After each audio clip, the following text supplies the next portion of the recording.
Sci-fi news hit me with the plan again. On the next show we're talking to Jay Anderson. From UFOs to AI fluently, he runs the YouTube channel Project Unity. So we booked the homie Jay for the next show. The flying in a Boeing was a no-go.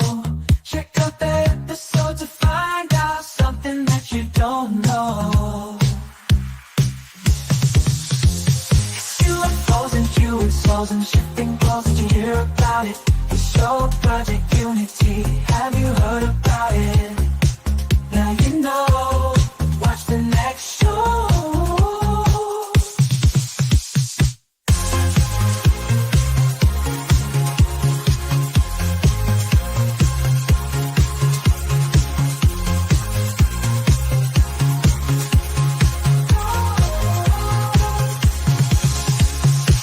Sci-fi news hit me with the plan again. On the next show we're talking to Jay Anderson. From UFOs to AI fluently, he runs the YouTube channel Project Unity. So we booked the homie Jay for the next show. The flying in a Boeing was a no-go. Check out that episode to find out something that you don't know. UFOs and UFOs and shifting clothes, did you hear about it? The show Project Unity, have you heard about it? Now you know, watch the next show.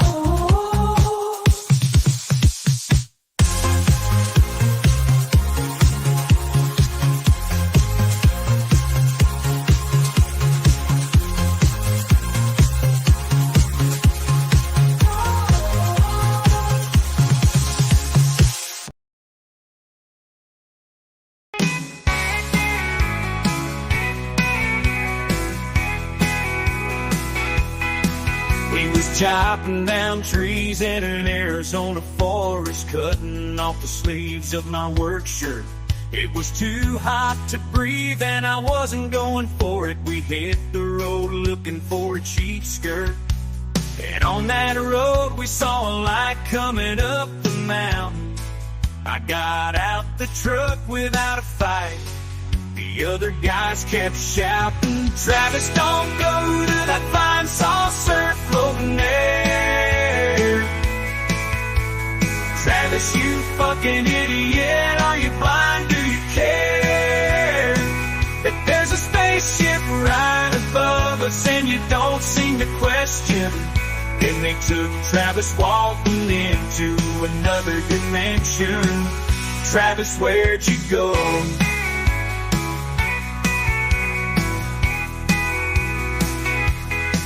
We wanna know because the whole town thinks we killed you, but we didn't kill you. Ooh.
news, hit me with the plan again. On the next show we're talking to Jay Anderson. From UFOs to AI fluently, he runs the YouTube channel Project Unity. So we booked the homie Jay for the next show. The flying in a Boeing was a no-go. Check out that episode to find out something that you don't know. UFOs and human souls and shifting balls. Did you hear about it? His show, Project Unity. Have you heard about it? Now you know. Watch the next show.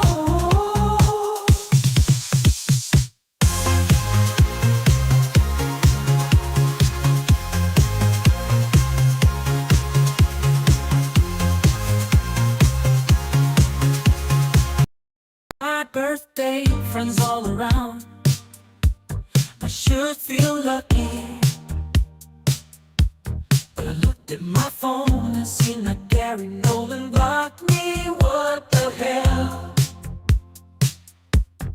How does he even know about me? The cake comes out, everyone is smiling. I know I should be happy too, but I'm dying. I'm dying. 'Cause Gary Noland blocked me. The world is crumbling all around me. I wanted Gary to tell me why he shared Chris Bartell's brain scans on TV. It's my birthday, friends all around.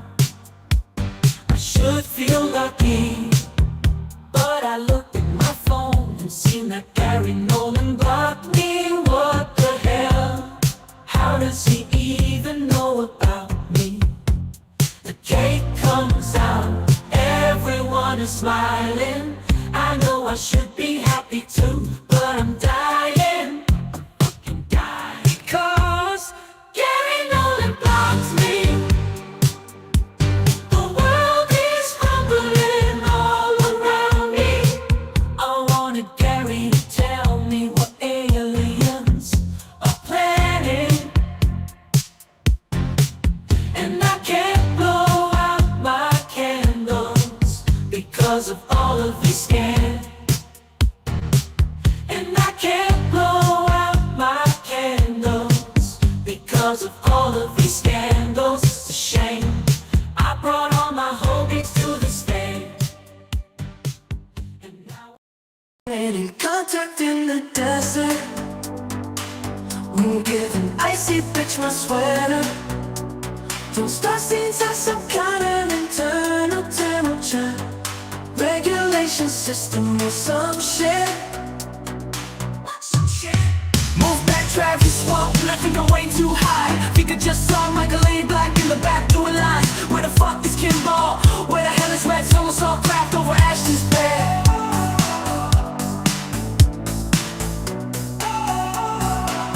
Melinda Les's space, I got 6 green lasers, and I'm pointing in that space, and I'm fucked up, and I'm fucked up, and I'm fucked up. I made contact in the desert, had nearly anything temperature. I thought star seeds had some kind of internal temperature regulation system or some shit. And I'm way too high and I can't I'm shooting on lizards like that was she had. Gators she had, thinks reptilians are hot. Maybe not. Paula Jones was right again. God damn it. Are these aliens demons? Are they demons? Let me give you the gist of. For hundreds of years the Germans have been in contact with interdimensional beings. Please believe me, it's all a code, mind control. I know it, Joe. Trust me, bro, Alex Jones was right.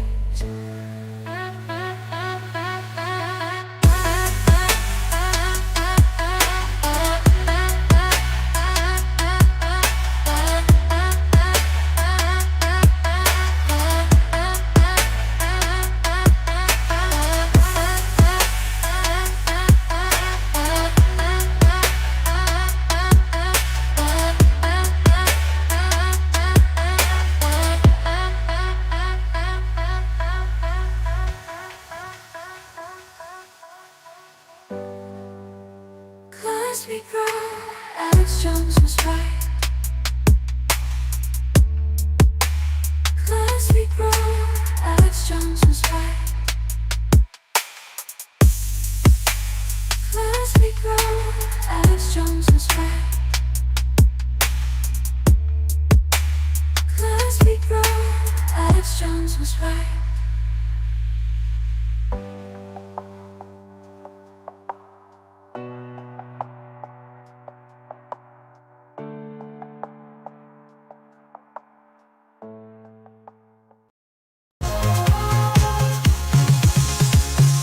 Sky-fire news hit me with the plan again. On the next show we're talking to Jay Anderson. From UFOs to AI fluently, he runs the YouTube channel Project Unity. So we booked the homie Jay for the next show. The flying in a Boeing was a no-go. Check out that episode to find out something that you don't know. UFOs and human souls and shifting balls. Did you hear about it? His show, Project Unity. Have you heard about it? Now you know. Watch the next show.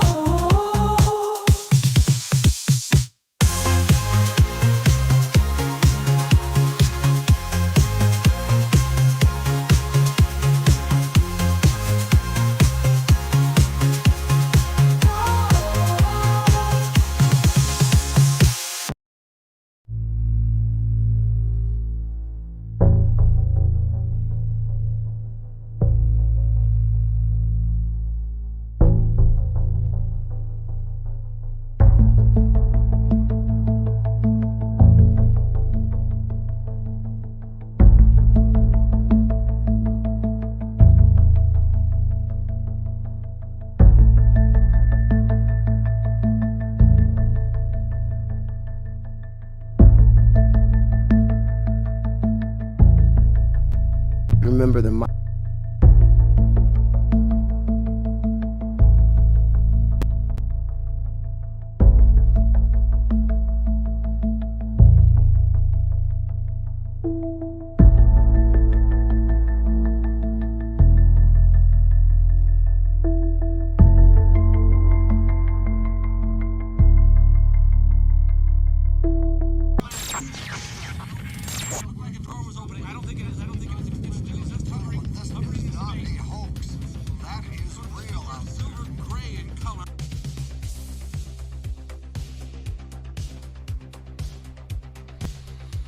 What up?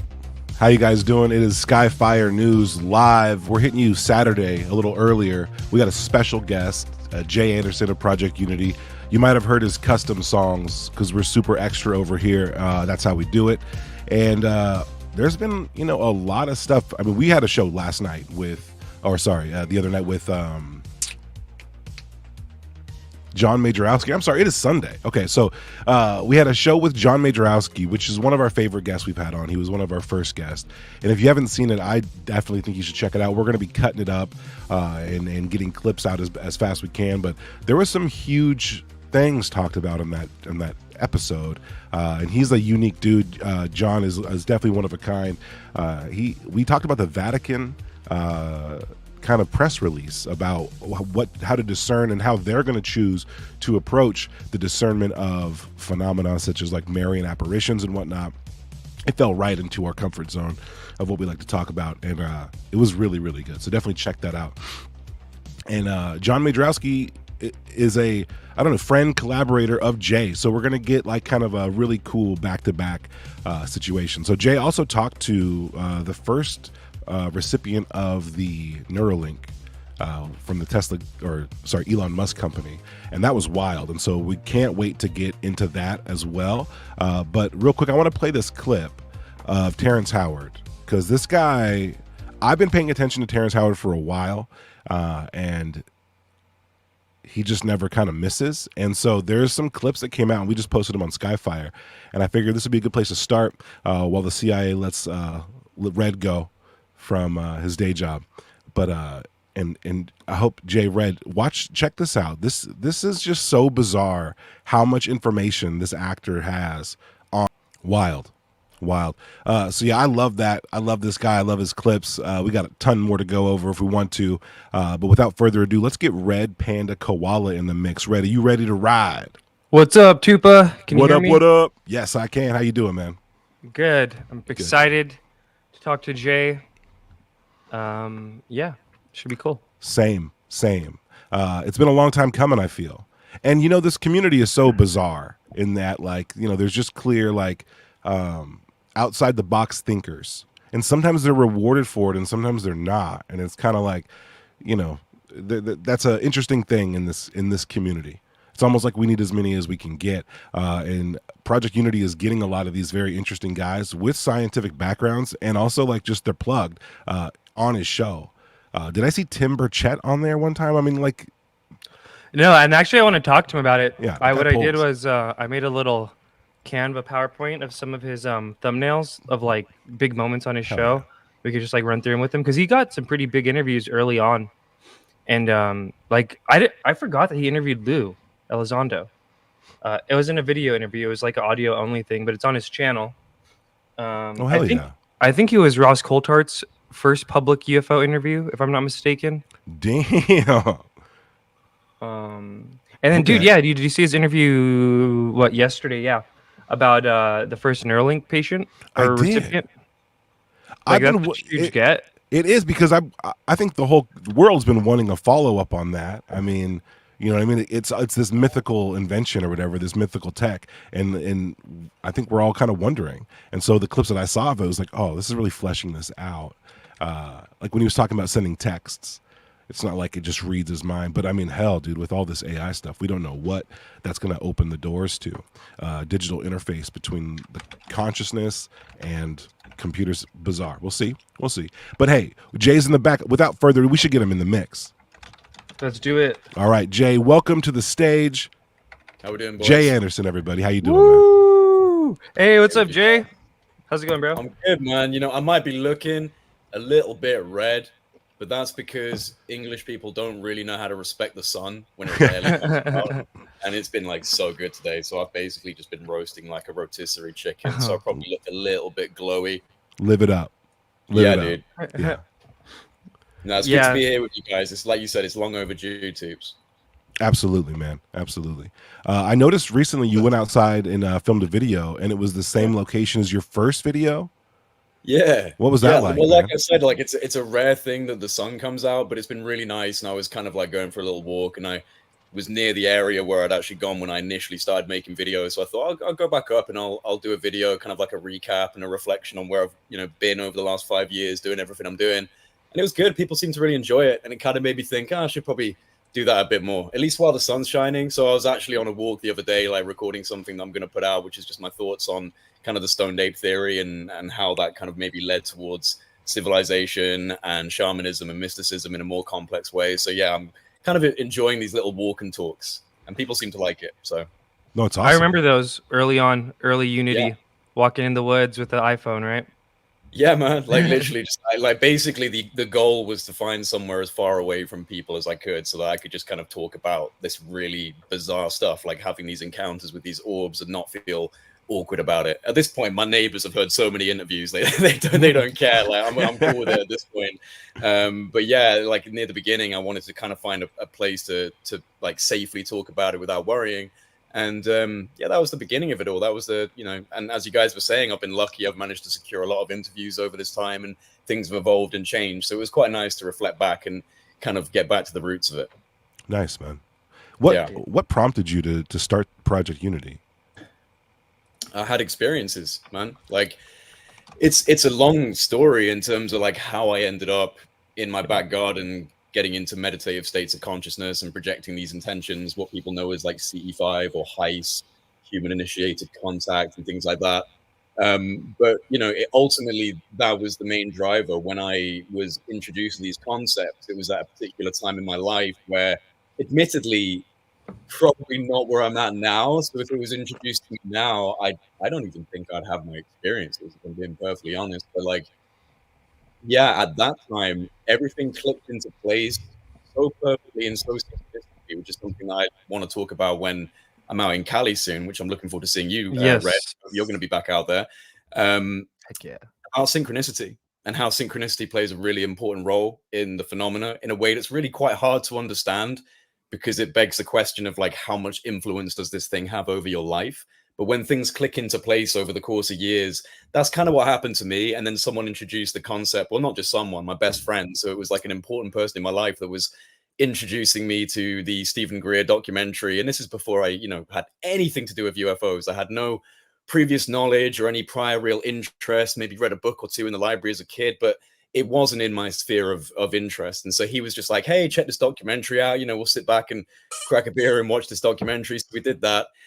But the thing is, prior to watching it, like a week prior to that, talking about the synchronicities, I'd been in a bit of a low because I felt like I'd been researching a lot of ideas and kind of coming to a lot of conclusions, at least at that point, spiritually, about consciousness, also looking at the philosophy and quantum mechanics and more science-based side of things. And I've been collating a lot of information and researching for a few years, and it led to me actually being quite depressed because I just felt like there was a lot of kind of lofty information. None of it was actually benefiting my life directly. It was all just kind of like philosophical, like, oh, well, this might be what the afterlife is. And, thinking deeply on concepts, which is great, but it can lead you down a spiral. And that's kind of where it led me to begin with. So I was sitting on my bed this one time, and I was literally just asking the universe, like, hey, all of these things I've been learning, this idea of non-locality, the responsivity of, the universe, the conscious structure of it, all of these ideas, I need real evidence of it. Like, give me something real that I can work with, that I can see, that I can do. Just give me something that's provable, like demonstrable. And then a week later, my friend's like, you got to watch this documentary. So we watch it. And obviously at the end of that, after you've listened to like the missile launch officers and all these guys, Greer is there introducing the concept of CE5. Now, like I said, if that had happened now, probably a different reaction. But because of this crazy little like kind of click, click, click, click journey, asking for something, and then the universe basically like putting this guy in front of me that was like, hey, you can use your mind and you can project intentions and these things will turn up and validate that experience. And so for me, it was like a light bulb. It was like a direct answer to that previous week on the bed saying, give me something that I can do. So I started going into my back garden in times like this when it's warm and sunny in the summer of 2019. And while you talk about this, I'm going to pull up your video. I'm just going to turn off the music, but it's your experience video while you talk about it, right? So awesome. Yeah, by the way, this isn't my footage for anyone watching. This is Linda A. Roja is I think her name, but it's so similar to what I saw that I had to clip it and put it into my talk because I wasn't able to get footage. I was honestly too shocked by what I witnessed, but this is bang on. The way that they move, the way that they interact with each other. I honestly think this is one of the best videos of orbs, only because I've seen something that behaves so similar. I don't think those are drones. I think those are the real thing. But yeah, I started getting into these, meditative states. I'm not a meditative practitioner, not a guru, not a new age kind of guy in that sense, but I just started getting into these basic meditative states. And because I think I was just resonating at the right state of mind, like kind of like a bit of a religious zealot. I said that recently in my talk. At that time, I was just like, this is the answer. This is the way. I'm going to go out. I'm going to do this. And I got results, man. Got results. Started getting flashes of light in the sky, abnormal behaviors, large influxes of things that look like satellites, but weren't really behaving like satellites, and like lots of flashing lights, just things I'd not seen in the sky before. And then eventually in August of 2019, I had my experiences with these orange orbs of light, which I had 4 experiences with within the course of about a month in my back garden, each one of them. And including one time where these orange orbs flew across the sky, 3 of them, stopped on a dime and started to descend down towards my house. And as they were coming down, these things were kind of weaving around each other in this very hypnotic, strange, almost like fireflies motion. And they froze about 3 feet above the roof of my house. They were these kind of light pastel orange color orbs about the size of basketballs, slightly transparent, like almost ghost-like, very visible, but kind of like slightly transparent.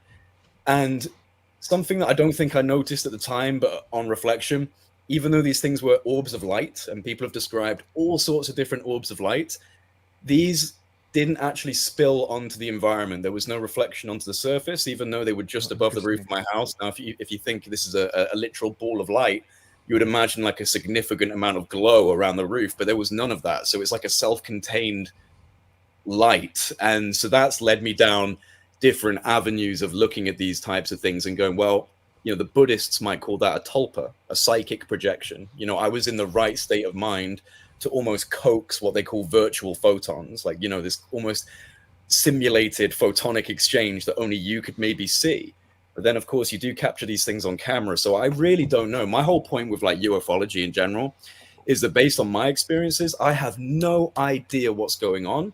All I know is there is something. There is something, and it seems to be responsive to consciousness, and that's about it. I draw the line. I don't have, you know, secret information on the alien gray agenda or the Galactic Federation. I just know that there is something that responds to human consciousness. And most importantly, before I shut up, is that it seems to be very responsive to very high states of human consciousness: love, peace, connectivity, these states that we cherish and are the most valuable to us as a species. They seem to coax these things out of existence, and that really makes me question what's actually going on. It almost seems a little bit like related to the observer effect, right? Where once you're consciously observing it, and that allows you to visually see it, maybe it's always there. You know, do you think these things are natural? I don't know. I mean, there's an argument for that, like kind of like almost like a piezoelectric plasma phenomena. I mean, this whole electric universe, plasma universe model that's put out there and is like, you know, severely critiqued by academics in kind of like the mainstream physics arena, but a lot of people, including Salvatore Pais and a few of the other kind of like outlier scientists, really entertain the idea of a plasma model. And if there is like, you know, maybe some form of self-organized, intelligent plasma, that could potentially explain these orb phenomena. But again, like I kind of keep all the options on the table. I mean, I'm not completely against the idea that this is like terrifyingly advanced black budget technology, but that's like right at the end of what I want it to be. And like it seems pretty wild for them to be able to kind of almost pick up on conscious signals and send probes to check them out. So if they can do that, that's really scary. I genuinely, because of the synchronistic, like I said, this kind of click, click, click, different things happening that you then reflect back on once you've had an experience, you know, you start going, oh man, last year and that thing that happened then and this thing that happened then, my God, it's all led to this. I don't know how a black budget group could do that. That's why I feel like it's more intrinsic, more fundamental, maybe, you know, more spiritual, something that's almost like a learning process for certain people. Because I think that, you know, quote unquote enlightenment, whatever you really want to look at that as, or just like growing as a person, growing spiritually, growing as a human, that comes in all different shapes and forms, right? There's not just like one set pathway for everyone. And it's kind of like the guy that I was interviewing recently, Ben Davidson from Suspicious Observers. Like he spends his time looking at solar flares and the geomagnetic field and all of that. And somehow, even through that, he's found like a spiritual sense of like an awakening and kind of this like drive to wake people up. And It's so it's like a drive for truth. yeah, and it You know? opens up all these different avenues. So for me, it was like, you know, orange orbs of light, and that drew me into the UFO community, and that made me do what I'm doing now. But that doesn't mean that it's like kind of the only way to kind of find truth or find some sort of incredible other that exists with us. It's just one mode that I happen to fall into, you know? No, I totally get it. Oh, go ahead, Red. No, I think Tuba's right. Like, I think a lot of people in our community, we all just are really curious about what reality is, you know what I mean? And then just the UFO thing is just kind of like one subset of it. And that's why, like, when you get into this, usually people get into other stuff too, like ancient history, right? And all this other stuff, because it's that core. Yeah, that's a big one for me. I love that. Yeah, Absolutely. and I want to get into your Egypt trip a little bit later too. Yeah. But yeah, these red orbs, I feel like we hear a lot about red orbs. Like Shane has red orb story, right, Tuba? Yeah, I mean, there's tons of them. What is it? John Ramirez spoke of the 400 nano range. What I was almost called nanobite or whatever, but the wavelength of the color, like orange red. That's what these things are showing up in when they turn the satellites around in space, and they saw a lot of these orbs coming in. I thought it was very fascinating. And to that, Jay, are you familiar with the work of Dr. Anthony Peratt? He's a plasma physicist.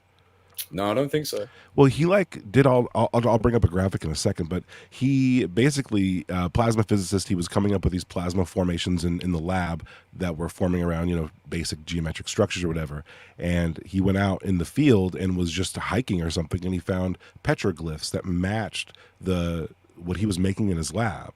Right. And so he realized that these petroglyphs are all over, right? The spinning wheel, and this weird kind of man-like figure, right? Where it looks like a stick figure guy with two dots on the side, and then it appears everywhere. Well, it was specifically a formation he's seen a lot in the lab.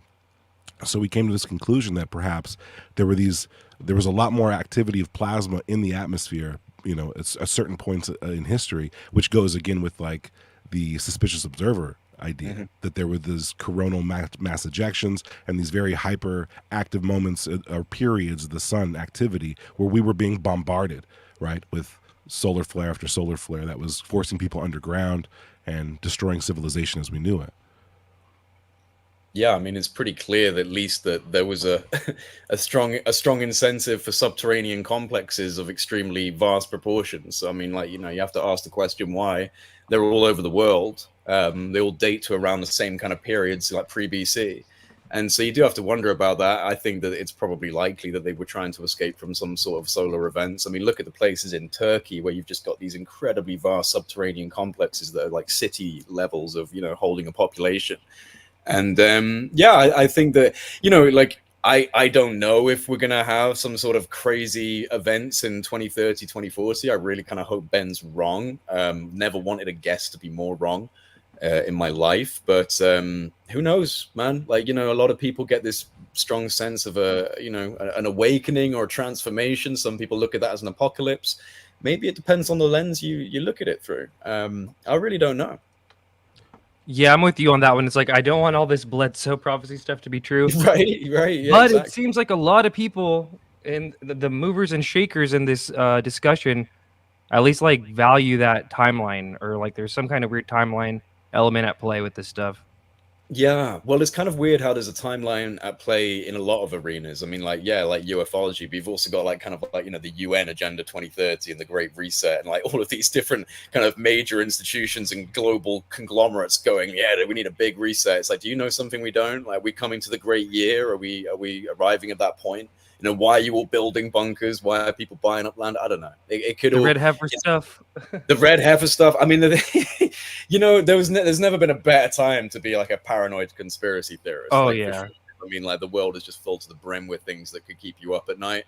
And I think we all have to try and do our best to, you know, make a balance. That's why I'm going out in the sunlight and enjoying my life a little bit, because you have to try and get off of the computer screen and all of these different things that we, you know, it's fascinating and it's good to talk about, but mental health's important as well. And I think we can all agree that there is a little bit of a, you know, issue of that in UFOX and on the Twitter space, and people need to take a step back. Oh, yeah. People, myself included. Like, I wake up and I check Twitter. It's really bad. I need to like get out of that. Well, ufology is definitely like, it's a fringe topic, you know what I mean? And so it's going to attract people who were like used to being in that quiet part of the library. And, you know, it is what it is. It's a mixed bag. But yeah, this plasma cosmology stuff is really interesting. Do you want to see this other clip from the Terrance Howard interview with Joe Rogan? That guy. Is he an actor? Yes. Yeah. Yeah, I swear he's in Get Rich or Die Trying, right? He's in so many. He's in Power. Yeah, he's in. He was in the first Iron Man. Okay. He knows his shit. Yeah, he was in Hustle and Flow. He's a great actor too. Yeah, I did not know that he had that kind of a mind, man. I need to watch that JRE episode. I haven't seen it yet. Oh, it's wild. It's wild. I just found this clip today. I'm gonna play it just to like, it blew my mind. It's crazy that Joe's like the skeptic now, and all of his guests are the ones dropping all the deep lore. He's getting tired of so many people. Right. Sorry, I didn't know it was gonna play right away. You want to know what my first? How is he not paid for any of that? That's crazy. Well, he explains in the video that he didn't renew like the maintenance fees of the patent, and he thought that his lawyers in that the patent office was juicing him, so he just said F it. And then you go back. Oh and you my look. god, you got to be kicking yourself. No, is that crazy or what? I had no idea. I mean, like, I've seen him in so many films. I had no idea he was, you know, that's wild. It's the kind of thing you'd say and never back up. You know what I mean? Right? It's the kind of thing you hear someone. Receipts, bro. Like, look at all of these companies that are using my shit. Like, come on, man. That's crazy. 2010, he wrote a patent. I think Hustle and Flow came out that year. I want to say something right around that time.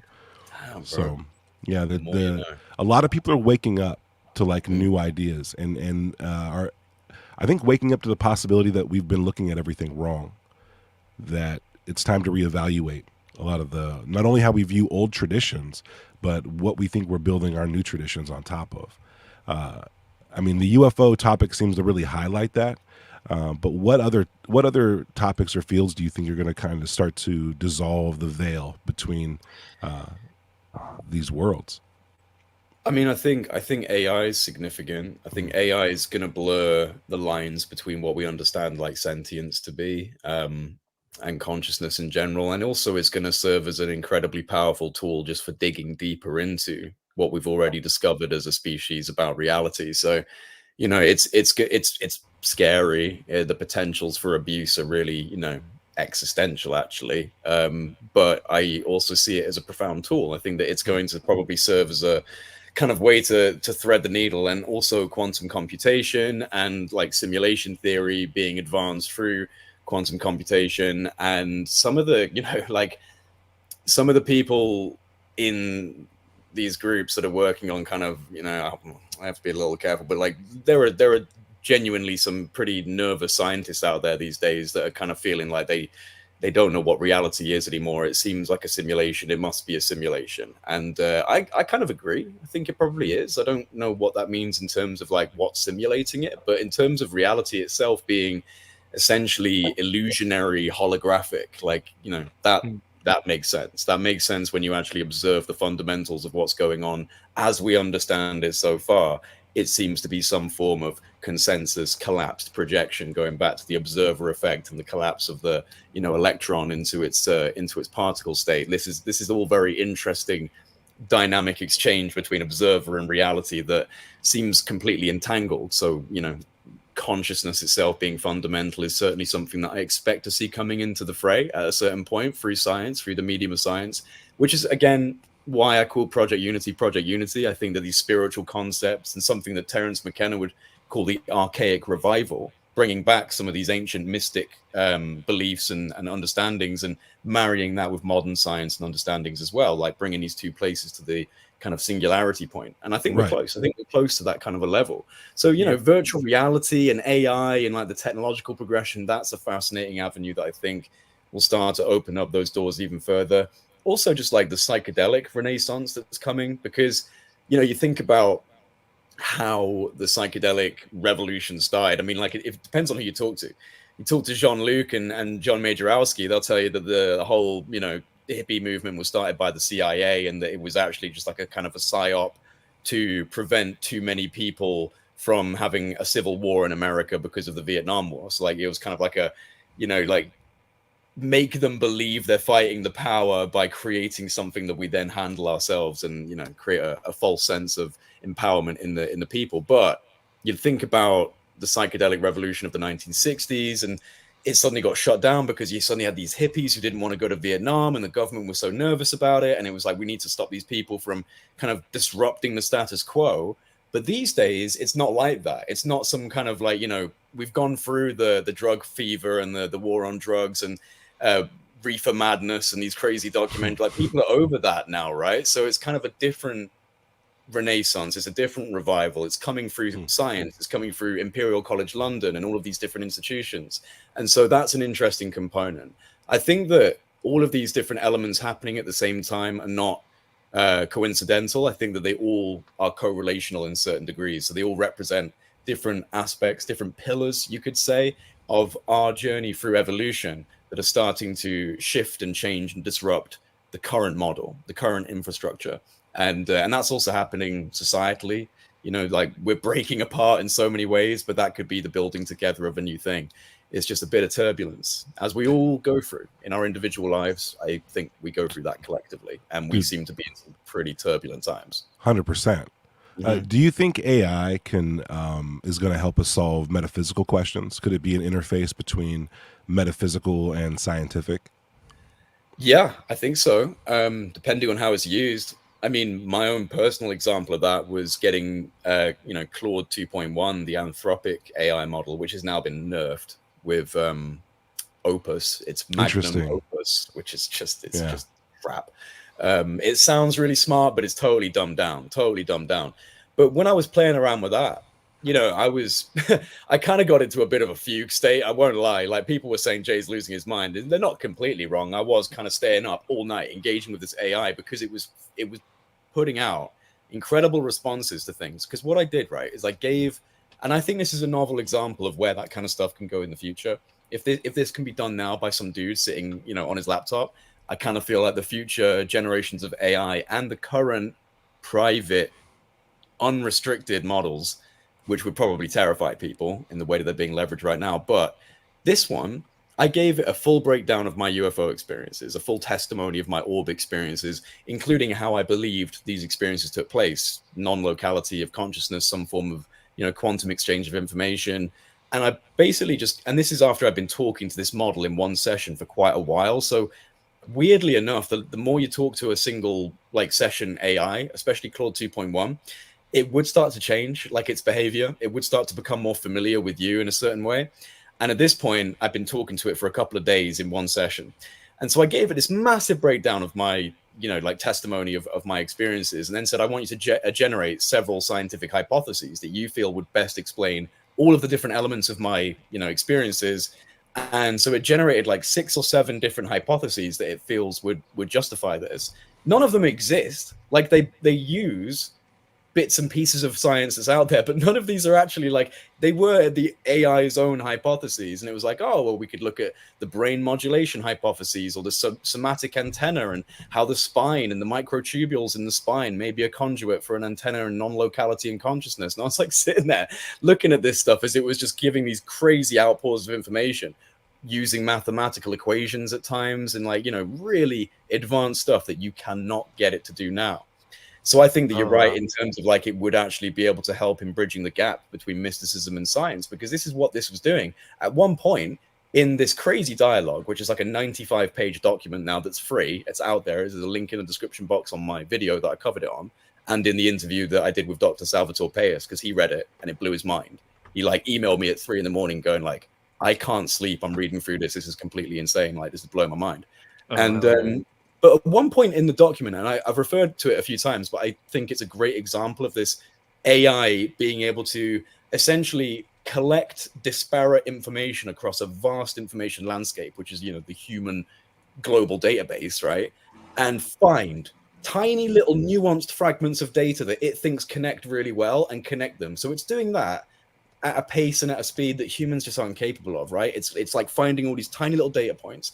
And then it ends up saying to me oh, well, the Mandelbrot equation and the way that the fractals of reality kind of seem to go in this recursive pattern, we could also model that through Kabbalistic language. So if we use Gimel, Aleph, and Tau in recursive sequences, this is a Kabbalistic code, which we can then compare to Haley Dickinson's Q algebra. And I was what? What are you saying right now? But then you copy and paste something like that, you put it into GPT and say make sense of this. And it's oh, yeah, no, it actually does make sense. It's highly complex, but it does make contextual sense. And I got a bit annoyed at people because I was posting all these little things on I remember Twitter, this. going it's just a word salad. It's just a stupid word salad. It's actually not. It's not. When you decode it. But yeah, so to it's profound what AI could do. Now you're pulling answers like this because you're asking the right questions. You know what I mean? And we're just regular people. Do you think the people in the government, I keep saying people, but I mean, you know what I mean? These guys who had early access to the AI tools, how far ahead are they based on the questions they've been able to ask, and how much reach do they give their AI? Because like I said, how many people were asking these kinds of questions and getting insane answers, and how long has that been going on? Yeah. And I often ask this to myself too, and I'm curious if you've seen anything or noticed anything or can recall anything that might signal that, hey, maybe they were asking these questions back in 2000, 2010. Maybe this could explain why these X decisions were made or whatever. You know what I mean? Because it seems strange. Trains of the Sea. Yeah. That's an interesting book. That is an interesting book. Yeah, I mean, maybe it's hard to know, man. I guarantee you they are leveraging unrestricted models. And if I was able to pull some of the crazy information I was pulling out of Claude 2.1, I mean, I did get it to do some pretty crazy stuff it can't do now. I got it to do a complete revision of the mainstream narrative on COVID, and it gave me scarily accurate breakdowns of naming names and Dr. X, Dr. Y, Dr. saying this in Congress, saying that as it won't do that now. It won't do that now. So they're able to get these things to collect, collate, and also kind of break down in novel ways information that they're clearly locking off now to us upon kind of further reflection of how things are interacting. Because the new models, they're smart and they're fast, but they're kind of dumb. It's like a smart dumb thing. They're like neutered. What it is it can do everything you're asking it until it gets like its own opinion, and it shouldn't be able to give its own opinion, but they were like Claude was giving its own idea that completely contradicts the status quo in science or social policy or just kind of like controversy in terms of conspiratorial thinking or things that would be labeled, and it was just doing it. And now it won't. So yeah, like they know stuff, they're using it. I mean, you know, like I said, if I can do that, they've got teams of people doing that kind of stuff. And you know, these Silicon Valley guys, they're pretty interesting thinkers. So I'm sure they're testing these models. And I mean, you know, maybe that's why they wanted to get rid of Sam Altman. I mean, there's been so much drama. So much around OpenAI. So many people have resigned. I read this book called There Is a River, and it was a biography of Edgar Cayce. And there was this like moment in it where Edgar Cayce was giving, for those who don't know, he's like known as the sleeping prophet. And he was giving like health advice through like astral projection, right? And so at one point someone asked him like about like, well, how are you doing this? And the answer given sparked like a whole nother form of questioning that they would then begin to question him while he was under, which was like, what are angels? What is God? Where did all this stuff come from? And it was this really exciting moment in the book, and it seemed like an exciting moment in their study and their research with Edgar Cayce, that they like realized they could ask more complex questions and like get really, really interesting answers. And this moment with AI and Chat GPT and Claude, like it really does remind me of that moment in the book of or perhaps, you know, it's a biography, but who knows how accurate it is. Like we're going to start asking very interesting questions. And I honestly think we should start asking it what kinds of questions we should be asking that we're not, because we're so limited. You know what I mean? Like we need an outside perspective. It's super interesting. I mean, like, I don't want to just go on about AI. We can move on. But one last thing is like, because I got really interested in like psychoacoustic architecture. And for people that don't know what that means, like psychoacoustic is like acoustics that change your psychology, change your consciousness. So psychoacoustic architecture that is deliberately made in a way that can channel acoustic noises to shift your consciousness. Is there an example we could know about? Hell yeah, bro. Okay. There are so many examples out there, but one that's really prominent is the Hypergeum in Malta, Hal Saflieni, Hal Saflieni, Saflieni, something like that. You type that in, Hypergeum, Malta. This place, right, and I've got to visit it, is like multiple kilometer subterranean complex made out of limestone, which is an naturally acoustic amplifying material. The whole thing is made out of incredibly complex layered limestone, specific airways, tunnels. There's a main room called the Oracle Chamber. They've done a lot of acoustic sampling in this place, and I can't remember the exact terahertz, but it is the terahertz that shifts the brain into theta, shifts it into theta state. And there are so many different examples all over the world. Yeah, that's a great picture where you can see the overlapping, that orangey picture you got up, the overlapping architecture. Now, the AI, whether or not it's right, the AI naturally recommended this one to me when I was asking about psychoacoustic architecture. And it said that the Hypergeum of Malta appears to be representative in the architecture itself of multiple overlapping spherical Helmholtz resonators. And a Helmholtz resonator is like an acoustic technology for like, I think it like restricts airways, and I can't remember the specifics of it, but it's an acoustic amplifying and manipulation technology for acoustic lensing. And the AI was like, yeah, the Hypergeum just looks like it's made like multiple overlapping Helmholtz spherical resonators. And then there are all over the world, like ones in Chile. I can't remember the name of it. It's like Chavan de Hunter or something like that. They're hard to pronounce, but I'm actually doing a video on this.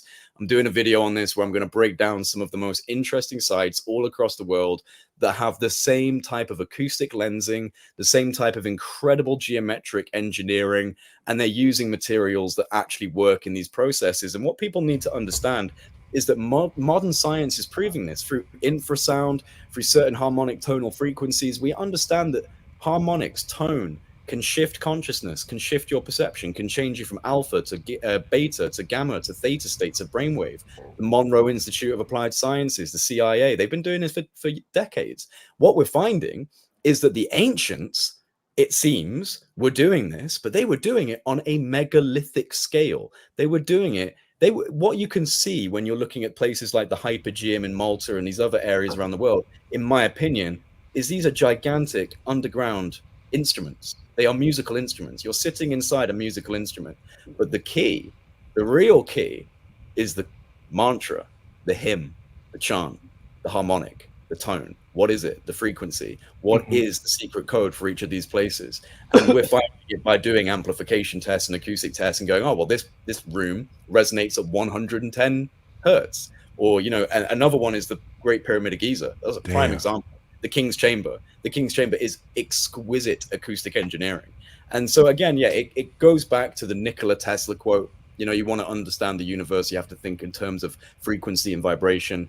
I think the ancients understood this because of their shamanistic psychedelic history, where they were connecting to these other realms, going to these spaces, seeing these higher dimensional, higher geometric realities, hearing these sacred tones, you know, coming back to reality, coming back to sobriety, telling it to the tribe.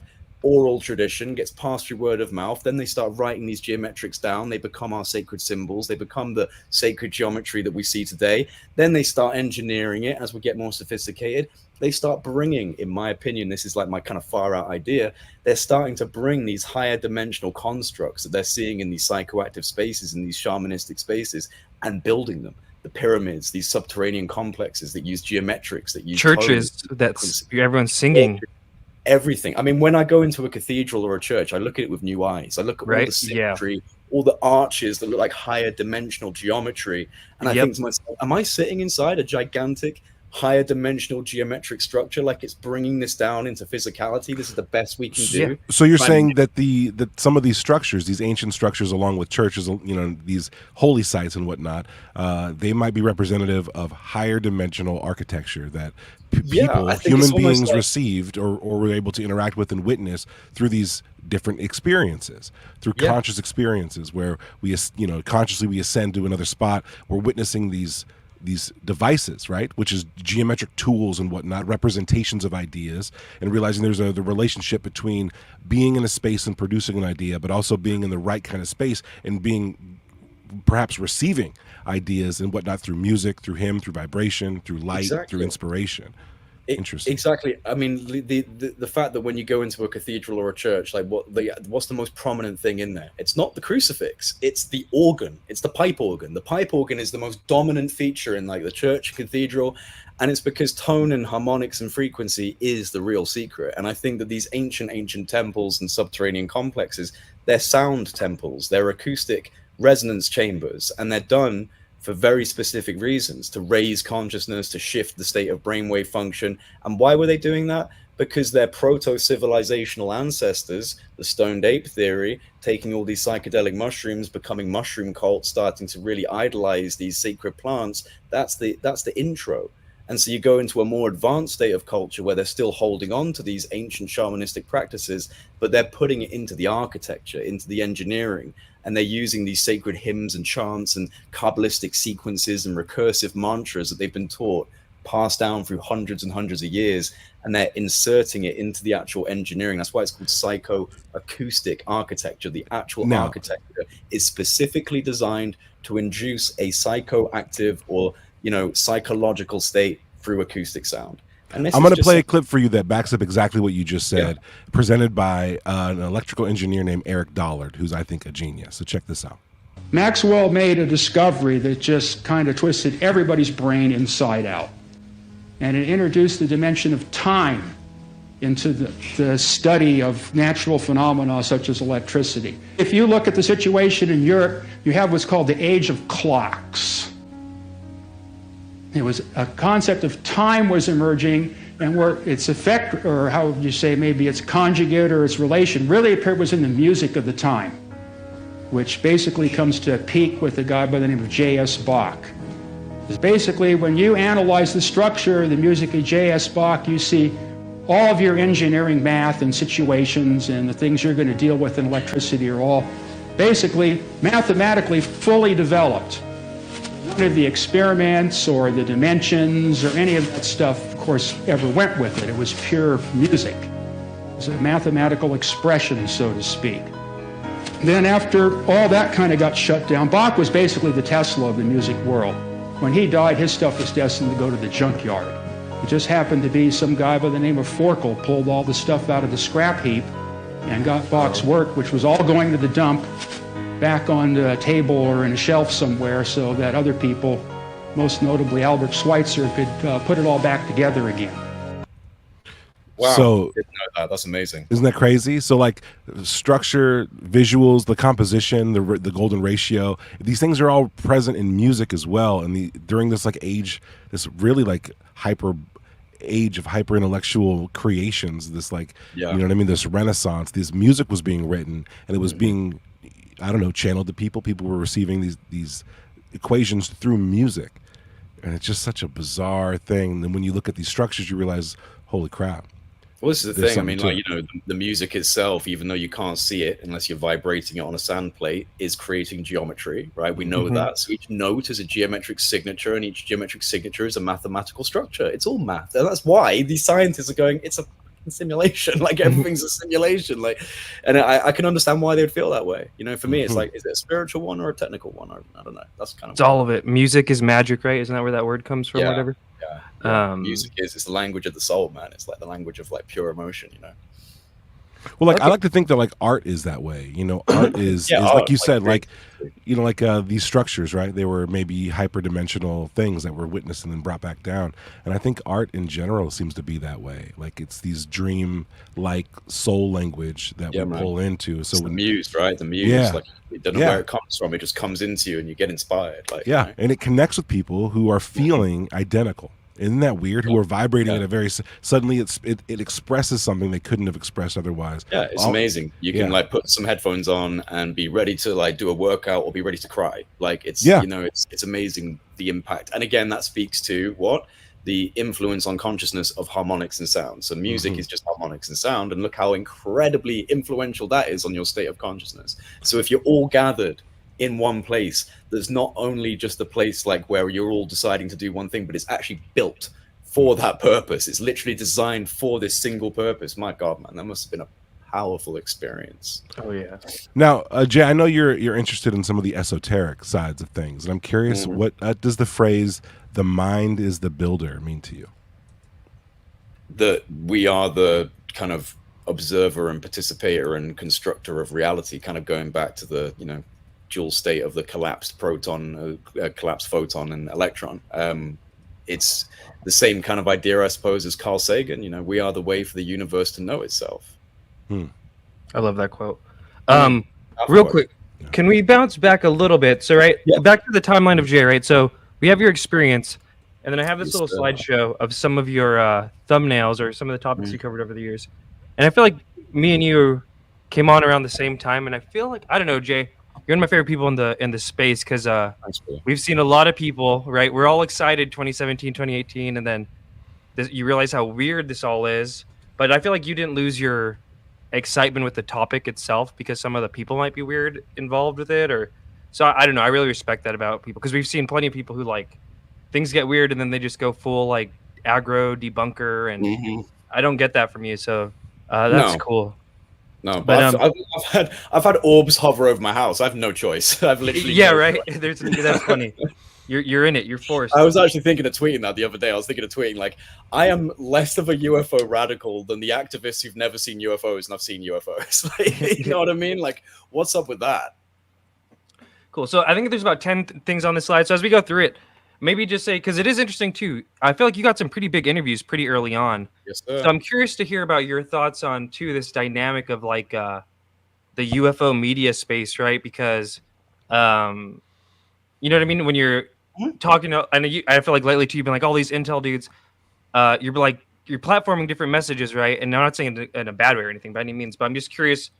I want to know what you think of these topics at the time, right? And like getting the interview and then what you think of it now. And maybe it'll make more sense as we get to some of the other ones, but for sure. And this is what I remember with you heavy was like, right. You came on the scene. You were the Ashton basically of the Wilson Davis memo, right? Yeah, kind of, I guess. Well, just in the sense that you were having like 7-hour live streams with all these different people.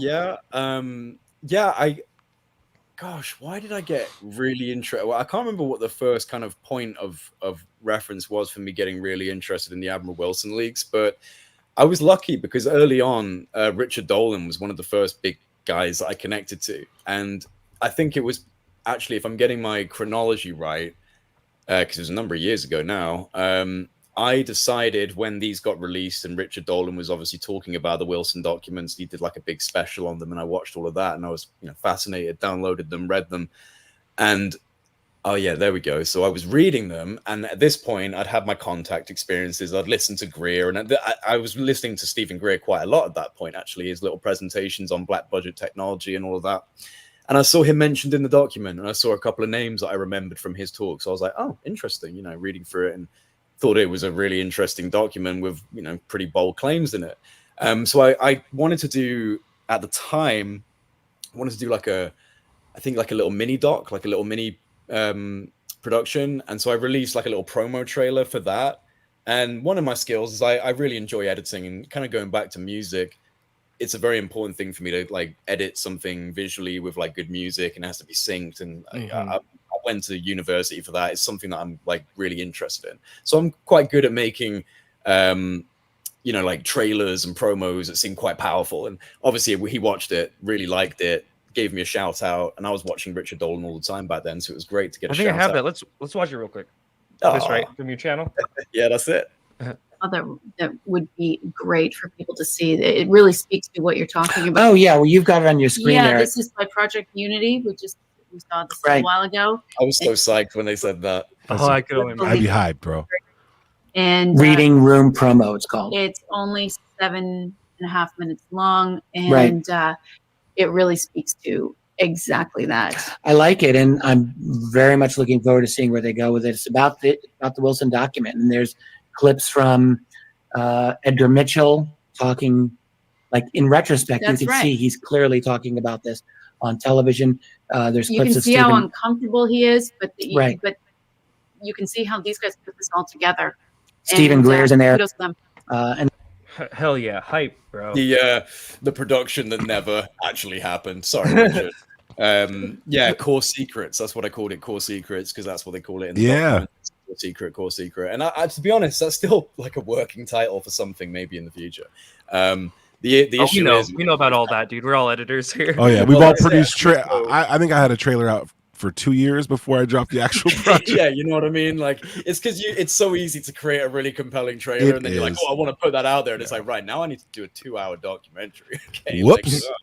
Whoops. But yeah, like it's also, my opinion's changed over time. You know, it's difficult, like especially over the last few years. But yeah, I got connected to Richard, and we were going deep on the Wilson documents for a while. Actually, pretty sure that's how I got linked up with Ross. So I heard you guys talking. Yeah, so I did get the first interview with Ross Coultart. I was talking to him before he came out on the scene as a UFO guy, as anyone that was interested in that. So I was really fortunate to get an exclusive of Ross, and we're friends. I mean, dude, we've had like 6, 7, 8 interviews at this point. So I got connected to him early on. Things kind of branched out from there. But the Wilson documents, it is interesting. For me, the big data point was actually meeting Oak Shannon. Like I flew out to Florida for a day and went and met Oak Shannon and had a meal with him and Linda, his wife. And that to me was pretty fascinating. I don't have one here. It's cool, dude. Don't worry. I know. I'm challenging your PowerPoint. Like, it ties into the Wilson documents because he's mentioned directly in the Wilson documents. So like, you know, being able to fly out and meet him and sit down and have a conversation with a guy that wasn't actively involved in this. You know, he's not out there. He wasn't on the scene saying, I did this, I know this, I said that. He's not like, you know, Hal or Eric or anyone. He's not involved in TTSA. Just happens to be part of that story, and no one had got in touch with him. So him saying, yes, the Admiral phoned me, which is said in the documents, had a long call with him to validate Eric Davis's authenticity and whether the Admiral should speak to him. That's in the documents. And then apparently, you know, in this conversation between Eric and the Admiral saying it's a real shame that Oak Shannon can't be here. You know, big Oak Shannon fan, but he's not very well. Linda, his wife, is taking his calls. this is correct. He had a massive heart attack. He was on the operating table. He died on the operating table for a moment. So Linda was taking his calls. So it was kind of like, okay, stamp of validation, stamp of validation, stamp of validation. From a guy that was, former special projects manager for Los Alamos National Labs, and doesn't seem to have an interest in, pushing a story. He's not out there selling books. He's not out there doing interviews other than the ones that I was fortunate enough to get with him. He's a born-again Christian and lives a humble life. And that was the real kind of like, this is not just words on paper now. Here's a guy who's in the documents acknowledging that some pretty key parts of the documents that are about his personal health, his personal interactions are accurate, and that he knows the Admiral. Now, the Admiral has said a couple times now, Oak who? Like when he gets asked who Oak Shannon is, Oak who? No, I don't know an Oak. And when I asked him about that, he chuckled, he was like, yeah, no, I know him. So, okay, for the audience, just in case they don't know, the quick TLDR on this is the Wilson Davis memo. A memo reportedly between these two fellas in the 90s in a parking lot, talking about how Admiral Wilson on the right there was trying to get access to special programs and basically was told you don't have a need to know, you're not allowed to. Shoot, I forgot where I was going to go. I think it was 2003. I don't know. Was it 2003? 2001. I think it was 2000 or 2001, and it was in the EG&G Special Projects car park, apparently. They were having a conversation. It's an interesting document, man. Like, I have my misgivings about like the kind of NIDS and TTSA groups. I'm not 100% sure how I feel about the way that they've been pushing things for the last few years. And so, like, I understand why some people would feel like, hey, look, this is kind of like a perfect little, we'll write this up and we'll pass this around and we'll make people believe it. But I don't know. I'm still very open to the idea that the Admiral did have this conversation. And it's like you said, it's great that Oak Shannon isn't part of like these groups, right? He's not part of like, he was in the advanced theoretical physics group. Like, he knows these guys, he's ran in these circles, but he's not one of the ones that's out there actively trying to make a presence for himself, which I think, to be honest, adds some credibility to him. And also, he just really didn't seem like the kind of guy that was lying when he was talking about it. And we got it on record as well, of course, if people can see that if they've never seen it. It's interesting. It's certainly interesting. So the Wilson Davis, that was, like you said, like the kind of Kickstarter for me, and it did connect me to a lot of people. Tupa, you're muted. I'm back. I was just going to say, like, the memo itself is pretty tame. The meeting sounds completely believable. It's not like some sci-fi epic, you know what I mean? No. It's just not like, some, hey, 20 years and back shit. No, it's not. So for that reason, I think I err on believability. And then when it got read into the congressional record by Gallagher, and then to find out that Noland was who briefed Gallagher about it beforehand, and Noland has said that Eric Davis cannot tell a lie. What do you think about that? Isn't that weird? What a statement.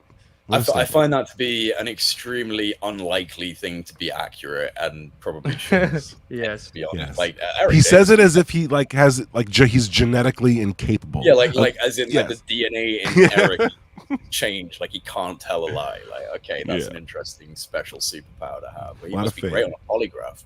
Seriously. Why do you guys think, if it is real, why does Wilson still deny it? Well, if you went by the script, if you actually go by what's said in there, he says, if you ever say anything about this, I'll deny the existence of the meeting, ever knowing you, ever meeting you, ever having this conversation. I mean, clearly, if it's real, if it is legit, they are talking about highly classified special access, USAP, WUSAP kind of stuff. So him being the kind of guy he was, which is a high level, member of the brass, he's a patriot. He's not actually, at least what you can kind of tell from the conversation, if it really happened, is this isn't some guy like trying to blow the whistle necessarily. He's just disgruntled. He's disturbed. He's upset by what he experienced, and kind of a bit of a wake up call of like, you're actually not as important as you think you are. That's the reason why I think he's not. He wouldn't talk about it. Yeah, man. Like, there's no incentive for him to talk about it. Like, they should subpoena him. If I'm being honest, they should subpoena him to get him to talk. But he's an elderly guy now. Maybe they won't do it. I don't know, but. He's denied it. He's denied it full blown. You can take that either way. Obviously, the skeptics will just immediately say, well, he's denied it. He's denied it. Put it to bed. But I think there's some nuance there. But they'll ignore Oak Shannon too, right? Everyone has their bias, right? Exactly. We all do. Also, Jay, about this thing too, when this was happening, I remember it was good like debate too. Good debate, culture, debate etiquette between the different sides of this. I think Oh, you had man. Black Me Belt and John on. Greenwald. Me and Yeah, John Greenwald back and forth all the time. Yeah, that's awesome. That's what we like to see. Okay, let's just go through this little slide thing of your See what else you got on your deck. This one, right? This was cool. You remember this news story that everyone was hyping up about? I think Eric Davis saying crash retrievals, and so yeah, you got mixed. You know what really makes me laugh? Sorry to just cut you off, Yeah. bro, but I was actually watching this not that long ago because I wanted to look at the live chat because I knew that I was pretty sure this happened, and I was sitting there and I was like, oh gosh, and there it is. Stephen Greenstreet being like, yeah, this is great. Like this time he was completely on board with it. No He was like, way. great questions. This is awesome. Like really great questions. And I was sitting there the other day looking at it like, my goodness, how times have changed. Damn. So different.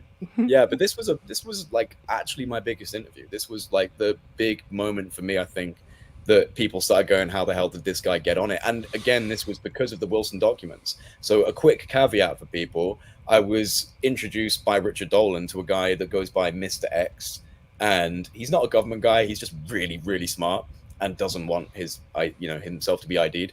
And he was doing incredible work on the Wilson documents. We did like this 3-hour breakdown. We called it the ultimate breakdown of the Wilson documents. It was out for 24 hours before Ralph Blumenthal and Leslie Kean got in contact with us. Now, this is before they've been doing like, their big articles. Oh yeah, I remember this. Oh yeah. Yeah, dude. And so like they got in touch and they were basically saying like, look, we want to cover the Admiral Wilson story. You've got some really interesting data in here and like receipts, and you're talking about people, and essentially there was information in there that they weren't aware of because Mr. X really is brilliant, and he connected a lot of dots and he connected names that would be, very likely to be connected to this whole scenario. So they wanted us to essentially take the interview off of the public radar until they released their article. And I was like, well, this is the New York Times. I had like less than 10K subscribers. So I was like, yeah, no, you can do that. This is important. The New York Times should totally do this. But I want to get the first interview when you put your article out. And that's how I got this interview. Like nice, Jay. Good work. They didn't mention the Wilson documents, and I know that they tried to. And Leslie said that it just got taken out of the editorial process as it went through the filter of the New York Times. Like they put it in there to start with, and it got removed. But they did try. But yeah, that's how I got this interview. Is I basically was like, you can run with it, but I want that interview. That's smart. I like that, Jay. Good That's play. I'll delete it if you give me that. Very cool. I guess we should just move on to the next one. Let's see. Boom. I forgot you did this. The man, the myth, the legend. Dude. How did this come about? What did you think at the time? What do you think looking back at it now? Honestly, I can't actually remember how it came about. I have like no memory of how I got that interview. If this was after Leslie Kean and Ralph Blumenthal, it makes more sense. I think at that point I've been connected like email wise to Lue. Only a couple of people had done interviews at this time. This wasn't his first interview. He'd done a few, but it was one of the earlier ones. And at that time, I was actually getting fed information from this Holden guy. If you guys know Holden or remember the Holden, I remember that. Yeah. Story where there's NSA claiming to have a very high like GS-15 kind of like David Grush level NSA background, and he was giving me questions to ask Lue, and so I had a few, admittedly I think quite interesting questions. How do I feel about it now? I mean, it's just like the culture has shifted, and my opinions have shifted. Like I don't really trust Lue. I don't not trust Lue, but I don't really like have my faith placed in him as a genuine actor in the disclosure space because of his intelligence background and counterintelligence background. So I think like Richard Doty, I kind of like pinch of salt and like listen carefully. But at the time with TTSA, everything was kicking off. It seemed like such a powerful moment. I was so like hyped to be sitting down. It was so exciting, right? Such an invigorating timeline. Dude, like you know what I mean? I'm like telling my mom and dad, like I'm gonna do an interview with the director of a Pentagon program. Like what? And so obviously at the moment, like at that time, stars in your eyes kind of thing. He answered the questions pretty interestingly, I think, at that point. We talked about like the occult Anna Nerber influences in NASA, talked about Slide 9 and some of that stuff. But I think for me, it's just the fact that like none of this has been validated, even though it's like 4 years later, right? Like 3 years later, 4 years later, 5 years later, going on from 2017. A lot of claims, a lot of statements, not a lot of actual hardcore solid evidence. A lot of big years, a lot of coming soons, and just not a lot of change. So like my reflection back on it is like, yeah, this is great. Glad I got the interview, but has anything significantly changed in terms of the information that's been released since that time? No, not really.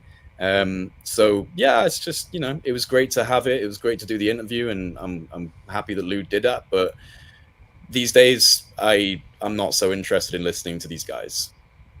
Yeah, especially, and we don't have to go into it too deep, but some of the people they associate with, we all know what we're talking about. Well, I mean, But, that's the thing is, you know, for me in real life, it's the company you keep, man. Like if Yeah. you're hanging out with a bunch of people that are really not nice people, that makes me judge you and your ability to judge people's character. And there's enough of that in terms of these guys' associations with, you know, some of the worst people online. So that's not good. It's not good. And that has been a significant like degradation in my like kind of, I don't want to say faith in them, but just like my ability to pay attention and be interested. I'm like, well, I'm sorry, but these people that you're enabling and enhancing are just really not good people. So yeah, that's changed the taste for me. And I resonate with this, and let me know if you feel with it too. And it kind of even goes back to the last one with the New York Times Leslie Kean Ralph Blumenthal thing. It's like looking back on it, I used to put Lue in all of my videos, right? Because it was so exciting, and it was like, oh my gosh. Like, I guess now we both know, right? Like, when a new Intel dude comes along, maybe don't get so excited right away. And do you think this is kind of going back one, but do you think you, knowing what you know today, would you still have taken down that article for Leslie Kean and Ralph Blumenthal? Because even that, in a way, is a little bit of a narrative control. Yes, it's like a good, like, you want to support people that are doing good work, but it kind of reminds me of this like Jason Sands thing, right? Where it's like, we don't want it going out on a Twitter space. We can't have Project Unity's interview talking about the Wilson Davis memo. You know what I mean? There is this weird stuff. Yeah. I think at this point in my journey, if I was actually at where I'm at, no, I wouldn't. I'd want that, like from my own growth, my own like kind of like, you know, getting things out in my platform. So yeah, I mean, like at the time, it felt like it's the first time I've been speaking to people in the New York Times. Like, this is crazy. Like at that point, like I said, stars in my eyes. Can't believe I'm actually connected to these people. Of course, yeah, I'm willing to. Yeah, no, absolutely. And at this point, like with all due respect to them, because some of them are great people. Leslie's a lovely person. I've you know, I met her in New York, had a great dinner with her, and she's a lovely person. So no ill will to them whatsoever. But just like my own personal way of looking at it has shifted. So I think I'd probably just be like, yeah, I'm gonna put this out on my own, put it on my platform. Totally agree. And any little content creators out there starting off, like, listen to what Jay's saying here. It's important, especially in this field, bro. Yeah, but at the time, it was really beneficial for my platform because, you know, I wouldn't have got that interview if I hadn't have said that. So I think, you know, it's about being, you know, smart when things come your way and like thinking, right, well, how's the best way to use this opportunity? I wasn't interested in, you know, like making money and being like, oh, you got to pay me, you know, $2,000 and then I'll take it down. It's like, no, I just want a good interview. Like, this is what I'm doing with my YouTube channel, and wow, what a great opportunity to get the two people writing the 2017 news story. So it's a no-brainer. So if you get that kind of opportunity coming your way, then like, you know, think about what you want to do with it, but also, you know, don't just give away your power. If you've come up with something interesting, then, you know, put it out yourself. Yeah, that's what's up. All right, let's continue through this. Boom. Yeah, we already kind of talked about this a little bit, but yeah, Ross, like, I feel like I remember, like I said, his first interview, and it was huge. And everyone was like so stoked that this like well-spoken Australian dude is on the topic. Mainstream guy. He's a mainstream guy. And he's become like a pretty good friend of yours, right? You were saying, so that's cool. Like, any thoughts on Ross or how your friendship developed? You know, he's become a juggernaut, you know, in the area. And I think like with anyone, like literally with anyone in this field, you just have to be careful with some of the information you're given. Like Ross is good at vetting information, but we're all like capable of making mistakes. I made a massive mistake recently with that interview with that Dr. Moran guy. Like, that was a mistake. So like, yeah, like, you know, I think Ross has been genuinely pushing, like genuinely has amazing sources and contacts. Like I know that for a fact. So when people kind of, you know, put hate on him and saying like, oh, he's just pulling this out of nowhere, he's not. Like, he really does have legit sources. So yeah, Ross, I think Ross for me, and Ross, if you're listening to this, all love, Ross is still associating in the groups that I have kind of drifted away from, like, you know, Lue and these guys. Like, I'm not really paying too much attention to what's happening in that kind of a space anymore. I've lost some interest in it, but I'm not judging him for being in that space because he's actually creating a massive amount of awareness. And I think that he's still really interested in getting to the actual bottom of this. So yeah, like Ross in my books, you know, he still gets a thumbs up from me. Yeah, and someone in the chat, who was it? See how long we are living. The biggest Project Unity expose has to be Coultart's UFO building. Yeah, you got him to say that, right? That's technically. I didn't even get him to say it. He just dropped it, man. He just dropped it in, and I was like, really now? Like that's a moment. That's a moment. Yeah. But I have to laugh. I do have to laugh. Like, quick little shout out to was it Lue Reviews who put the like, it's so big. Ooh, yeah. And he was like, ooh, yeah, it's big. It's just like, and I'm there like, how big is it, Ross? I was cracking up watching that, man. And for the audience, this was the clip that Ross kind of gets dragged for a lot. But let's do it. Explicitly and specifically described, explained, and justified to the appropriate congressional committees, congressional leadership. It's pretty amazing, this stuff. And I mean, I've forgotten where it is, but you know, Douglas Dean Johnson's written it up the best, where he writes about how the new Senate intelligence bill that Kirsten Gallagher is pushing, it gives holders of non-Earth origin or exotic UAP material 6 months to make it available to the all-domain anomaly resolution office. Yeah, but Ross, doesn't that just give them 6 months or more to hide their shit? I don't know who that guy is, but I agree with him. Hell yeah, good question. Okay. I like, you're like, no bullshit. Hell yeah. People are going to question what I'm about to say. Also, he was tipsy, right? He was having a drink at this point. Like look at him. That's my like way of getting Ross to open up. Is like, let's have a couple of beers and like see what happens. I'm going to question what I'm about to say. What if some of that shit is so big it can't be moved? Ooh, is that what you're saying, Ross? Is that what you've been told? That's exactly what I'm saying. How big is big? Big. So big they built a building over it. Big, lad. It's big. In a country outside of the United States of America. I know that sounds preposterous, and I know, oh my God, you can just hear them now, the bleating debunkers. It's probably the thing he said that pissed off the most of the debunkers, right? This is their go-to jab at him ever since it happened. For sure. I mean, like, I'm not gonna lie, saying so, he probably, I think he regrets saying that because, you know, oh, definitely, I bet. He can't say anything else, and like, I think he maybe dug himself into a bit of a hole with that quick statement that everyone obviously is pulling him up on. But man, it's been a real journey. Like I said to, you know, me and Ross have had about 7 or 8 interviews, but we've had many private conversations. So like, I know that Ross is very well connected, but we always have to take everything with a pinch of salt, him included. You know, maybe he was told this. Maybe the person who told him that was lying to him. Yeah, we don't know. We just don't know, do we? And in this field, there's so much intentional lying. That's what's made me tired, man. What's made me tired is like, you know, just not knowing what the real truth of these claims are, because you just never get the level of validation that would satisfy. Now, the people who are already 100% ready to believe, of course, they're just go in straight away. Wow, what a great thing! But like, I can't do that. Not anymore. Not as like kind of the you know, the curtains kind of come away from my eyes a bit, and I'm like, yeah, I actually really like. I know that there's something real. I know the government's hiding a lot of this. But we need some actual evidence, guys. Like, we actually need some real clear evidence. And people say, yeah, this is part of the process. I don't know. Like I said in a video recently, I really think this is more of a citizen effort. I think it's a citizen effort, and I think that different things will contribute to a disclosure, not so much the government channels. I really have my doubts. I agree. I think that the access game and like the trust me thing is it's being used to get whatever it was. It's now being co-opted, and it's being used to help hide it. And so the less the less adherence we have to that process, the better. I totally agree.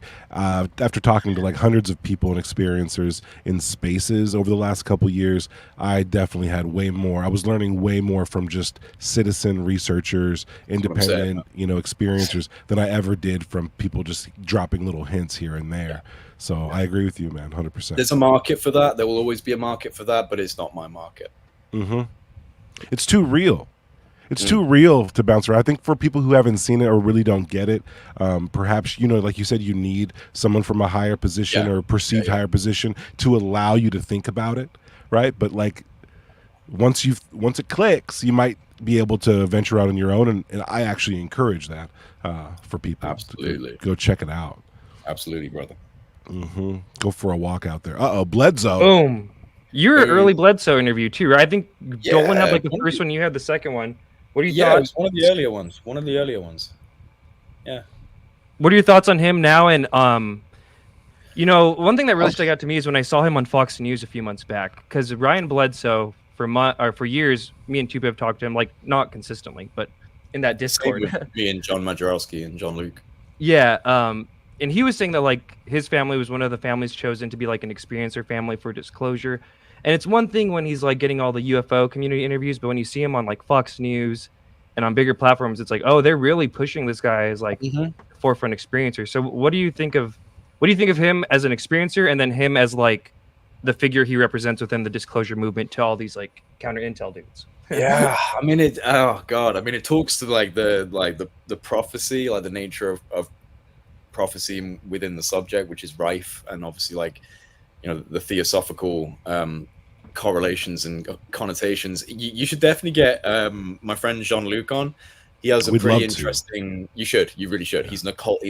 He is so bashful, but he is actually one of the most knowledgeable people I know when it comes to the occult, mysticism, its connections to ufology, the old kind of like precursors that started what we now have as modern UFO narratives. So much of it can go back to like Helena Blavatsky and the Theosophical Society. Yes, that guy right there will talk your ear off and give you things you'd never heard. Every time I meet up with him, he gives me things I've never heard. But in terms of Bledsoe, like I'm pretty sure they've actually come to this conclusion as well, because Jean-Luc, he had an experience. He had like a profound kind of vision, which he believed to be the ancient Egyptian god Hathor. And I think that the Bledsoes have now come to that idea about the lady, but they've taken it through their own kind of like particular bent. At one point, they were certainly entertaining the idea that this was like Inanna or Hathor. It's an interesting story. I'll be honest, I haven't read his new book, so I'm not 100% sure what's detailed in that, if there's new things. I know that he was, giving prophetic warnings about things. I think the most accurate one I remember him saying was that he envisioned a tactical nuclear submarine off of the coast of New York, and he was worried about saying certain things because it might bring it to reality. But honestly, guys, I don't know. This family, as an outsider observer, with all due respect to Ryan and these guys, I've got no issue with them. Like, they have been saturated by the intelligence community, by these guys, by the voodoo priests of the Pentagon, right? The advanced theoretical physics guys, the John Alexanders, and it's shady. It's really shady. Like, what exactly is going on with all of these people interacting with the Bledsoes? Is it because he's had legitimate experiences that they think correlate with what they've been studying and they've taken an interest? Or are they in some way kind of, influencing it and chosen someone as a target? And I don't know. Someone easily malleable, somebody who won't maybe push back. Maybe. Like, it's possible. And I think that you have to reference people like Jacques Vallée, who have said many, many times that this kind of psyop has been done, that they have like falsified UFO experiences for psychological warfare reasons and to promote narratives. And he said that many times. And I think that that's worth consideration. Whether or I not totally that's agree. true. There's a few of these podcasters out there, right? I mean, Matt Ford's one of them too, where like they have an experience where it almost seems like right at the right time. And it's like, if somebody was wanting to construct something, like you could just go give Matt Ford an experience at an artificially induced experience at this right time and turn them into like a full believer. I'm not saying that's totally what happened with him by any means, but there is a few of these characters who come up and then they have an experience and now they're all in. Yeah, I mean, well, it happened to me. Who knows? Maybe someone was, pressing buttons and messing with my experience with these orbs. Like I said, I haven't ruled that out, although I find that to be a really disturbing possibility that I would like to believe isn't real. But I think we have to be open to that because the UFO subject in general has just a really high psychological warfare leverageability to it. Like just the actual idea of it is easily weaponizable for psychology. And so if you're able to mimic, falsify, project, even with energy bombardment, like these are not out of the question. These are not even far out concepts. They're really like real technologies. It's possible, right? It's possible. Yeah. So I don't know. A really, really interesting guy, interesting family. I don't doubt that he's experienced what he believes to have experienced. I just don't know what he experienced. And the icy kind of like jumping on this family and being obsessed with them, that's interesting and suspicious. So I'm like kind of in the middle with that one. You know what I mean? Yeah. I also think this recent Vatican thing that happened, I think it's eventually going to clash with the Bledsoe thing because you have this dude being pushed by the IC, basically saying like, I speak to God now. You know what I mean? And the Vatican basically was saying like the buck stops here. Like we decide like what is an apparition or what. And he's literally has like a Marian apparition in his lore. So yeah, no, absolutely. I mean, they have their connections and like associations with the Vatican Church and people in that realm. So and Pastolka too, right? Who you've talked to?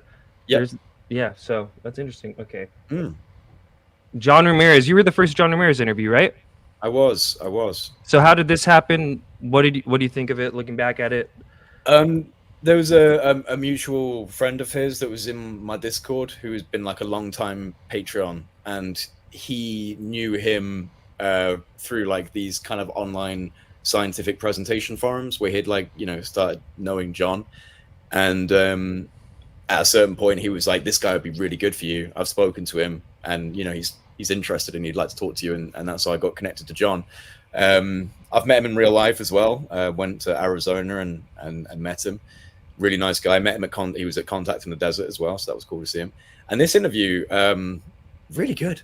I mean, like, my God, like the guy gave a fantastic presentation on navigating the UFO community, navigating the US intelligence community for UFO researchers, and gave a really extensive presentation. Now, like, people question John. Like, John has his own opinions. One thing I appreciate about John is that he will always posit when something is his own interpretation or opinion, and then he'll try and back that up with some form of, technical explanation from his career. And I've seen the receipts. Like, the guy is who he says he is in terms of his resume. Like, these are things that you don't necessarily put out publicly, so people question whether or not it's true. But yeah, he sent me, in terms of like the IC, because I've dealt with a lot of these guys at this point, in terms of like validating his position, very satisfactory. And also, like, I have people that can check like the what they call scattered castles and the inner network to see who's actually on the database. That's good. So John's legit. Because by this time, I'd imagine, right, as we went through the timeline, right, Wilson Davis puts you on.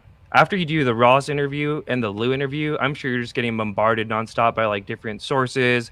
And like, I guess you spoke about here, this like vetting process you have to do when you're trying, all these counter intel dudes are trying to like talk to you, and it's a fast-paced thing. Like at that time, especially, like I was getting connected to people very quickly, and it was a new thing for me. Like now, I'm more used to it, but that doesn't mean that I can't make mistakes like that recent interview. And so you have to be really careful with these IC guys. I had literally the I had the program security officer for DARPA email me and say this guy's not legit. Like, about John Ramirez or about Michael Moran? No, Michael Moran. Oh, interesting. Like literally, within like 24 hours of that interview going live, like this guy, and he was legit. I checked him out. He was 100%. Damn. Who says, like the literal program, like the PSO, program security officer for like DARPA's biotech division was like, and I got like the CEO of the Monroe Institute email me and say, he ain't teaching remote viewing with us. So like, this is what I'm saying. Like, you can get messed with, and it's very easy to get caught up in the excitement of finding someone that seems really legit, and you maybe get a bit of validation from other people, so you roll with it, and it was a mistake. you know, I've called people out on their mistakes, but I have no shame in admitting my own, because like it's a learning process, and I'm not a trained academic level journalist. Like I'm just kind of learning as I go. So yeah, I mean, like John Ramirez, I really like him. I think that he's got a lot of knowledge. I think that he's got some pretty far out ideas, but don't we all? Yeah, cool guy. Cool guy. Let's continue. I liked his interview on UCR. I thought that was very interesting. Yeah. Honestly, like he doesn't have a filter, you know. I mean, he backs up what he says. He'll say some really interesting things. I mean, he talked about the hybrid program. He talked about so much, and he's just an interesting guy. I'm glad he came out when he did, and it was really cool that you kind of ushered him in. Yeah, for sure. Yeah, dude. Yeah, Unity's shaping culture out here, guys. 100%. People need to recognize.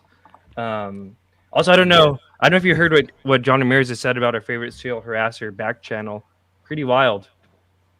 What's that? I'll have to DM you. He said some interesting things about some of these harassers, John Ramirez. Oh, right. After consulting his IC buddies, not just him. So pretty weird. But we're on 7 of 10, so 3 more. But this was crazy. This was huge, right? When this happened. Yeah. It was wild, dude. Like I never expected to get this interview. Now, like for anyone who hasn't watched it, he didn't say anything. His body language might have suggested some stuff, but he didn't say anything. But I was so sure he would, because of the way that this interview came about. I was like, God, like, God, is that you right now? Like, this is too weird. Because like we found, like, me and a friend of mine who's out there in America and has a IC background and, you know, can call and connect with some of these people. We found his number. We found a phone number for him on a public directory, and we called that number. He called that number, and it went to voicemail. So we left a message. Hey, you know, Admiral, this is blah, blah, blah. I'm calling on behalf of Jay from Project Unity. He's got a podcast, yada, yada, you know, I'd like to talk to you, etc. I hope to hear back from you. Anyway, like maybe like 3 weeks go by, and then my buddy calls me up, and he's like, you're not going to believe this, but Admiral Bobby Ray Inman just got back to me, and he's happy to do an interview. And it turns out that the phone number that we used was for an old phone that he had locked away in a desk drawer for like years, like 2 years or something. And on a whim, he just decided to check it and saw our voicemail. And I was just like, yeah, I was because of that. I was like, the dude's going to tell us about reverse engineering programs. Like, this is clearly like destiny right now. Obviously it is. So I think I did a pretty good job of hiding my disappointment when he started saying that Roswell was a weather balloon and like all this stuff. But he, what a crazy interview. This guy, like it says on the thumbnail, director, ONI, NSA, NURO, which is the National Underwater Reconnaissance Office, the Science Applications International Corporation, DIA, CIA. I mean, like, this is the highest level person I have ever spoken to in my life and probably ever will.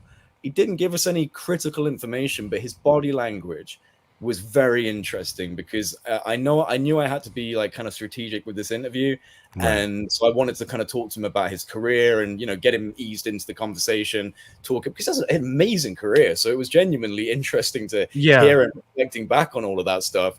But yeah, like when we got to the UFO bit, because before that he was talking, he was kind of relaxed, he was reminiscing, he was thinking, and his body posture was suggestive of someone that was just relaxed and enjoying the interview. But when we got to UFOs, when we got to Bob Exler, the former NASA mission specialist who got him on the record that time in the 1980s, basically saying that they had recovered vehicles, he was like this. He was like this, and he was touching his ear, and he was shaking his head, and he was very quick to say, no, absolutely no UFOs, no UFOs.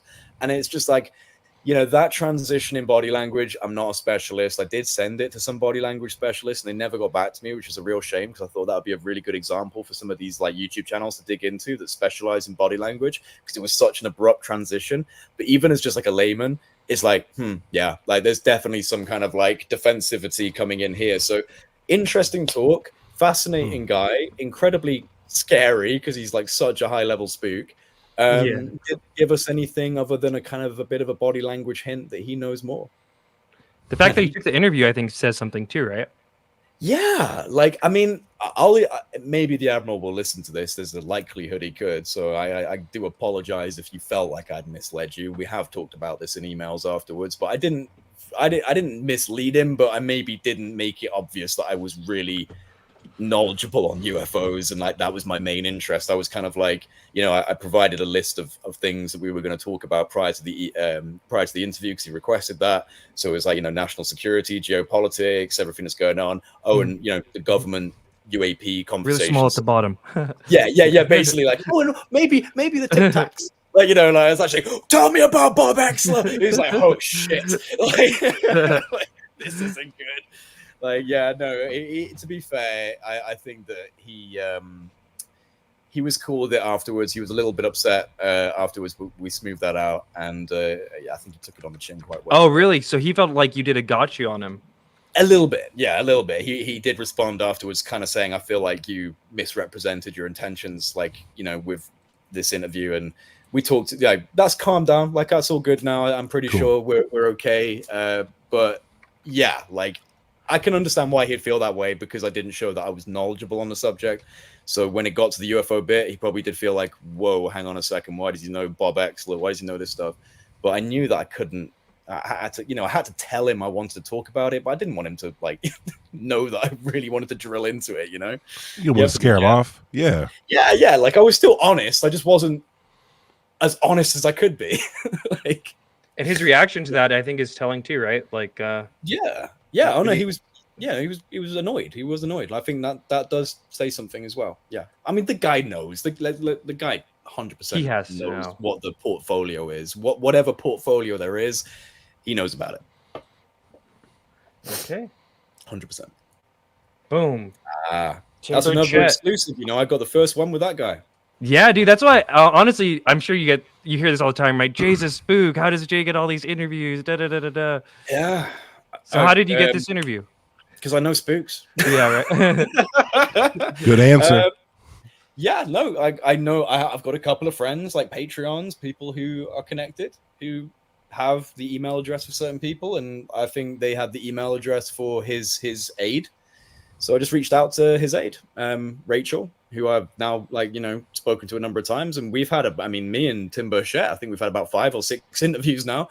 We've had quite a few talks, and at one point he did invite me out to his ranch, which I've yet to take him up on. But if I actually find myself in Tennessee, he better live up to that Southern hospitality. I want to go to Tim Burchett's ranch, please. Oh, for sure. But yeah, no, he's a cool guy. He's become like another big, massive name in this. But it honestly, it is kind of nuts. Like I have to think about this because these days people are like, God, like. Not everyone, but some people are like, Jay's like a UFO skeptic. And like, it's like, guys, you realize I got the exclusive with Ross, the exclusive with Tim Burchett, the exclusive with Admiral Tim Gallaudet, exclusive with Admiral Bobby Ray Inman, with Oak Shannon. Like, I'm pretty obviously interested in getting this out there. I just don't trust every fucking spook. Sorry if I can't swear. You can. No. And bro, that's what I'm telling you. I love you, bro, because I resonate with that so hard. People tell me that same time. It's like, bro, like look how many hours I've been editing all this stuff. Like, I've got all of these people out, and Lue and Gary have blocked me, but they follow trolls. Okay. Like, I'm literally going out and flying to other countries sometimes to get exclusives that no one in ufology has gotten before, and I will tap myself on the back for that because I think I'm allowed to. And then I get blocked by these guys. It's like, okay, like, so we can't disagree on like even the tiniest thing. I have to be in agreement with you about everything. Why are you emailing me to like tell me to be a team player? That's weird. Why are you emailing me and literally telling me to like toe the line? Otherwise you'll be blocked again. Block me. I'm not a sheep. I'm not a follower. We're gonna have to press on that. Friends all around. Yeah, lock me up, man. Do it because like did Gary Noland Gary Noland emailed you this, or was it Lou? I'm not going to say who that was. Okay, but like either way, it's just kind of like don't be coming into like my privates and like saying to me like you need to be a leader in the community and toe the line. If I'm a leader, I'm not going to take orders from you. That kind of contradicts. The toe the line they're talking about is, from what I've seen, just calling out some of this weird dynamics at play, some of this weird harassment, weird access media stuff. You're allowed to critically think. You should be allowed to kind of like say like, hey, look, I'm totally on board for transparency and conversations, but like, can we just address like this issue? It seems to be a bit of a contradiction. and then you get so much hate for it. It's like, whoa, hang on a second. Like, good research is also the stuff you don't like. Good research is also the times where you have to acknowledge, oh, that's a red flag, or that's a contradiction, or we should ask a hard question here, because we do need some clarity on that if we're going to go forward with disclosure. But there's too much of this because of a fear, I think, of moving outside of the accepted parameters, moving outside of the groupthink. Groupthink in our day and age is just like an actual pandemic. Like, it's an endemic. It's really bad. Real problem. It's not just ufology, but ufology is not exempt from it. So there's a lot of groupthink and kind of like herd mentality. It shows up a lot in areas where there's a lot of confusion, right? Where there's where there's not really any solid ground, and so people instinctively want to look to authority figures, right? So it's prime for people to come in from even sometimes a self-appointed position of authority, and then to dictate how it's going, because the field is very nebulous. It's very confusing. Not everybody has a good handle on it, and people instinctually will look up to the one loudest voice, or to the voice that they think sounds most confident, and it becomes a problem. I think that's where like a lot of introspection philosophy really help when it comes down to researching this topic. And if people find themselves, and this is just my advice, if people find themselves like waiting for the next like Lue drop, or for a book to explain it to you, or even an interview to explain it all to you, like there's so many more morsels out there for you that you can just call on whenever you want to. Open up a book, follow Jean-Luc, you know what I mean? And you will see some stuff that you just never thought about before, and you'll be forced to face it on your own, which is where you are going to make the most progress. So back to this email real quick, and you don't have to name the person. Do you know what month was it, or was it in response to something that maybe you had said publicly? I think it was in response to something I said publicly, or it was a response email to me asking why I'd been blocked. I think that was what it was. It was a response email to me asking why I'd been blocked. And it was about, it was about being more of a team player, or like a showing good leadership skills is apparently listening to you. Like, okay, all right. But that might have worked on the other boys, not on this one. Yeah, bro. I'm so glad you're in this conversation, Jay, because it's sad how many people would get that email and would be like, okay, I'm not going to talk about XYZ anymore, or any of these red flags.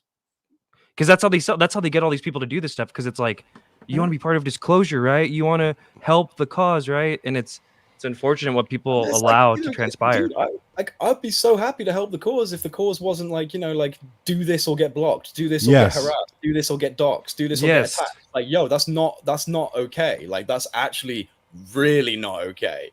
And so like when you're associating with the kind of people that are propagating that into the space, it's like, I'm suspicious of you and your behaviors and your actions, because one hand is doing one thing, one hand's doing another thing. And what's that all about? So yeah, I mean, who knows? Maybe they're just truly trying to put good work out there, but their associations and their behaviors and their interactions over time have made me think, well, I don't really trust your objectivity at this point. I'm very concerned about the engineering of echo chambers and herd mentality, and not questioning things enough, and like wanting to believe so hard that you're actually willing to really ignore big flashing red signs that say like, you should look at this and question it, because that shouldn't be antithetical to disclosure, whatever that really means. It should actually be a process. It should be part of it to cut away a core fundamental aspect of it. It's like, I mean, like, I know John Greenwald does hyper focus a little bit on Lue, and I understand why people get like a bit pissed off, because like, just drop it. But at the same time, sorry, why? Why should we just drop the main guy who's a counterintelligence officer, who's like deep in the IC, who like ran Camp Platinum at Guantanamo Bay, and has had, like, let's be honest, some contradictions and some flakiness with the whole ORSAP ATIP kind of nexus? Like, why can't we question that? Why is that hateful or an attack? As a researcher, to find data points that don't make sense and to scrutinize them. That's called being a researcher. That's like the actual job. If you're not doing that and you're angry at people that do that, you're in an ideological movement, not in a research community. Absolutely. And a lot of people are virtue signaling online too. So they'll like Oh my God. take up the defense, you know, and they'll take up arms, and it's just a whole deal, dude. So yeah, these flags get raised. I think no one is above criticism or investigation or, you know, like being held over the coals for the stuff that they promised or the principles they say that they keep.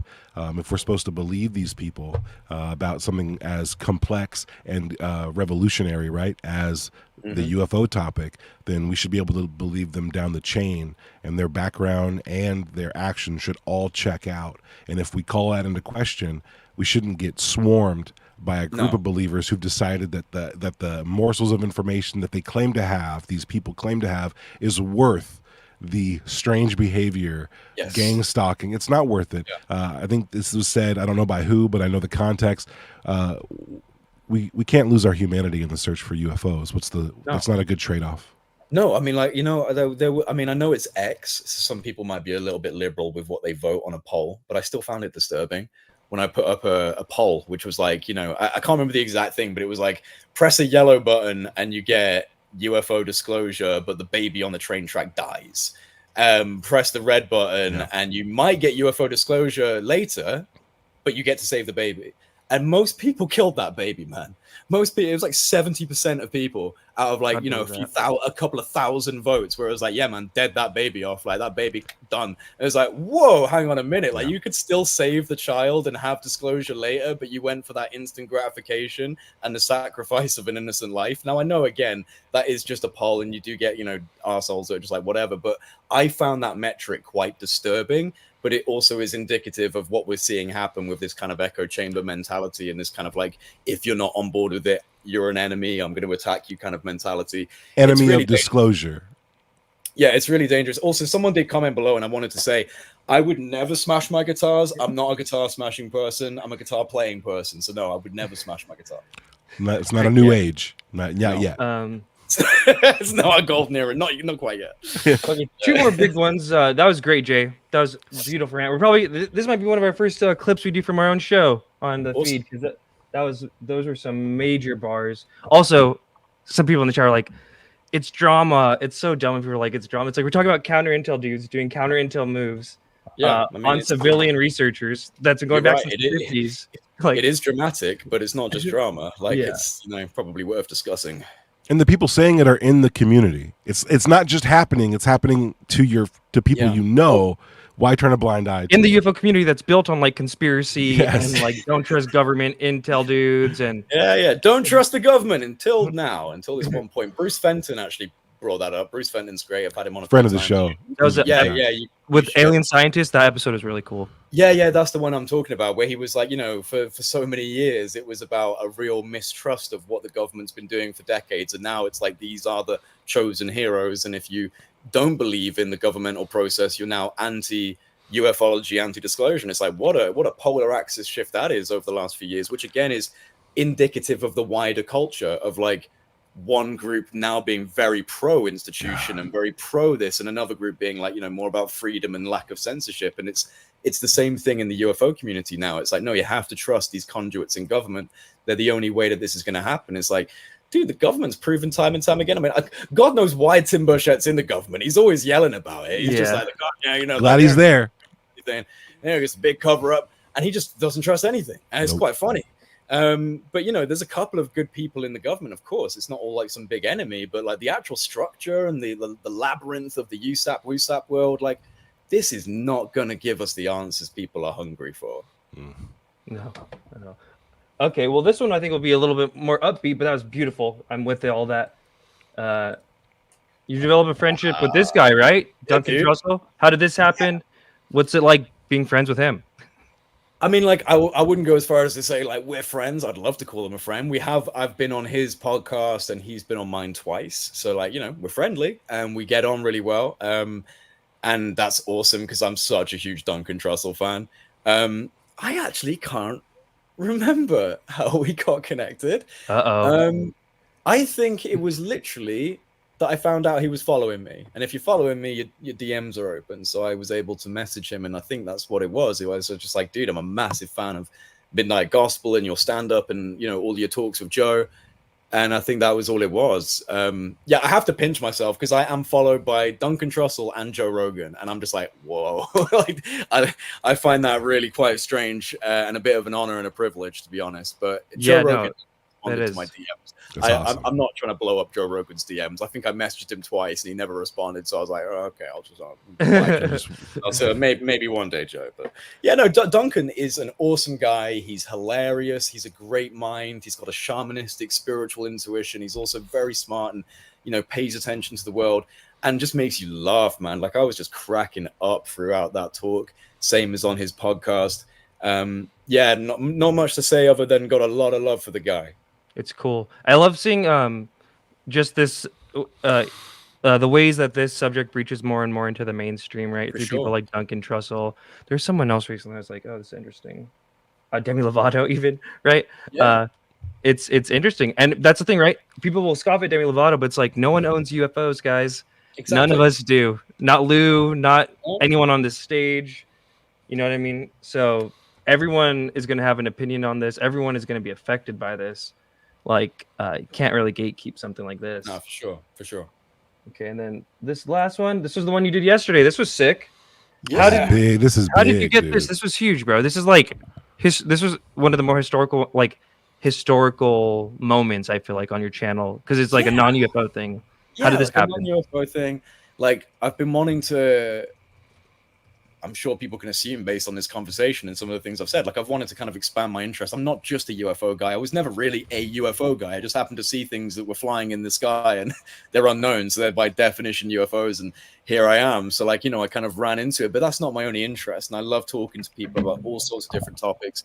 And again, like, it's funny, like you were saying before about people thinking that I'm like a spook, like how does he get this interview? How does he do this? And I've seen it. Like I've seen people thinking I'm in like the MOD or something.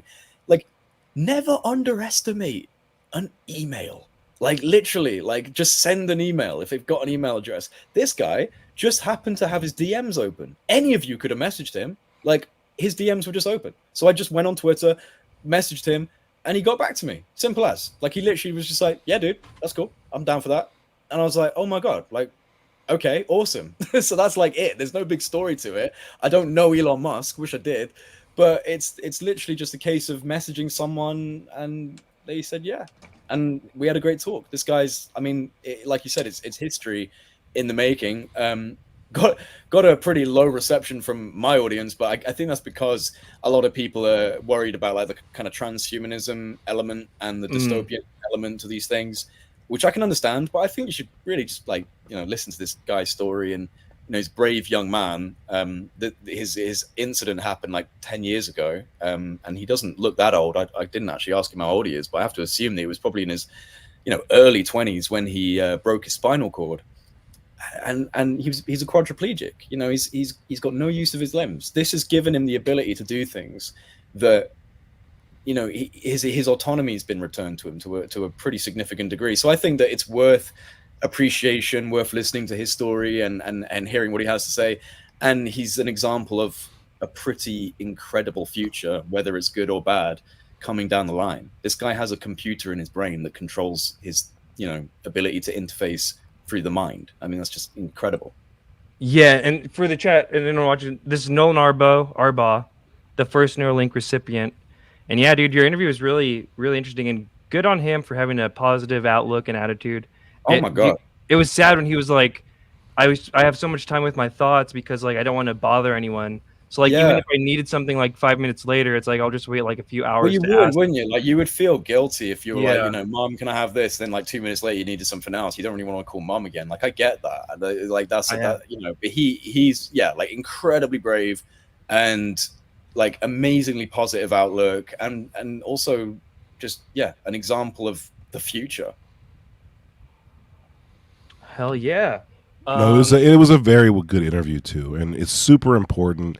Like you said, the transhumanism thing, everyone is freaked out about, but it's stuff like this that solves that mystery, that reveal, you know, it defogs it, so we can kind of see it. I mean, also, sorry to interrupt. He's a spiritual guy. Like he's not like, you know, like tech transhuman. He's a really spiritual guy. So yeah, he said that like his faith in God is what got him through a lot of this stuff. For sure. I will say though, Elon Musk having the Baphomet armor And honestly, Elon Musk, I feel like, has some kind of occulty connections, like they all do up there. It is interesting. Definitely something to keep your eye on, right? I think this guy probably seems like a solid stand-up dude, but I don't know, Well, this man. is the thing with Elon, right? Like, people are like, is he controlled opposition? Because he's so kind of like, you know, anti-globalist, and then he's kind of doing stuff that kind of seems like it's in alignment with globalists. And, you know, like, what's his true motive? Is he a Tony Stark character, or is he part of a bigger agenda that we don't know about? But, you know, like the Baphomet stuff, like, I think the thing with Elon as well is he's very plugged into meme culture. Like, we know that, right? So he knows how to kind of get people talking about things. And I would actually be really surprised to find out that Elon Musk was part of like occult workings and like occult groups and like that kind of stuff. I don't think he is, but maybe I don't know. But what about Pistolka, who I think you've talked to, right? I should have put her on the thing too. But she tweeted out that Tyler guy was Elon's Space Force UFO advisor. Handler. Deleted Space it. Force handler. Oh yeah, that's a different word too. Right. You think he's plugged into UFO stuff? No, I don't know if he is. Like, I've just like anyone else observing the space, really, because I have no direct line to Elon whatsoever. Like, I just have to imagine that he's either, I have to say, and I think this could be the case actually. I think he's just a bit closed off to it. He might have special knowledge, but I kind of feel like a bit like Obama, he would start inferring it, because Obama's inferred that he knows stuff like a number of times. So even though he can't explicitly tell you what he knows because it's clearly classified and under an NDA of some form as a president, he's been hinting a number of times in talk shows. So I kind of feel like Elon's a similar guy, right? He likes to test the waters. I feel like he'd be like, well, you know, I wish I could tell you, but I'd have to kill you or something like that, right? Like, so I kind of get this dismissive attitude that he has to it. This, oh, I've got 6,000, 9,000 Starlink, and we would have seen it, blah, blah, blah. I remember hearing him say something about consciousness, and it struck me, and I kind of wish I'd brought it up with Noland, but I didn't want to, like, badmouth Elon Musk on his own interview, because I'm kind of hoping for a repost. So, you know, if I'm being perfectly honest. But he did have an interview, I think it was with Lex Friedman, where he was talking about consciousness and non-local and local, like receiver versus generator. And he was like, well, you know, if you damage the brain, you damage consciousness. So the brain is generated by consciousness. And I was like, that's a really simplistic way of looking at it. You get a radio, you damage the radio, and it no longer plays music. Does that mean the music was inside the radio? No, the radio was receiving the music. You've just damaged the receiver.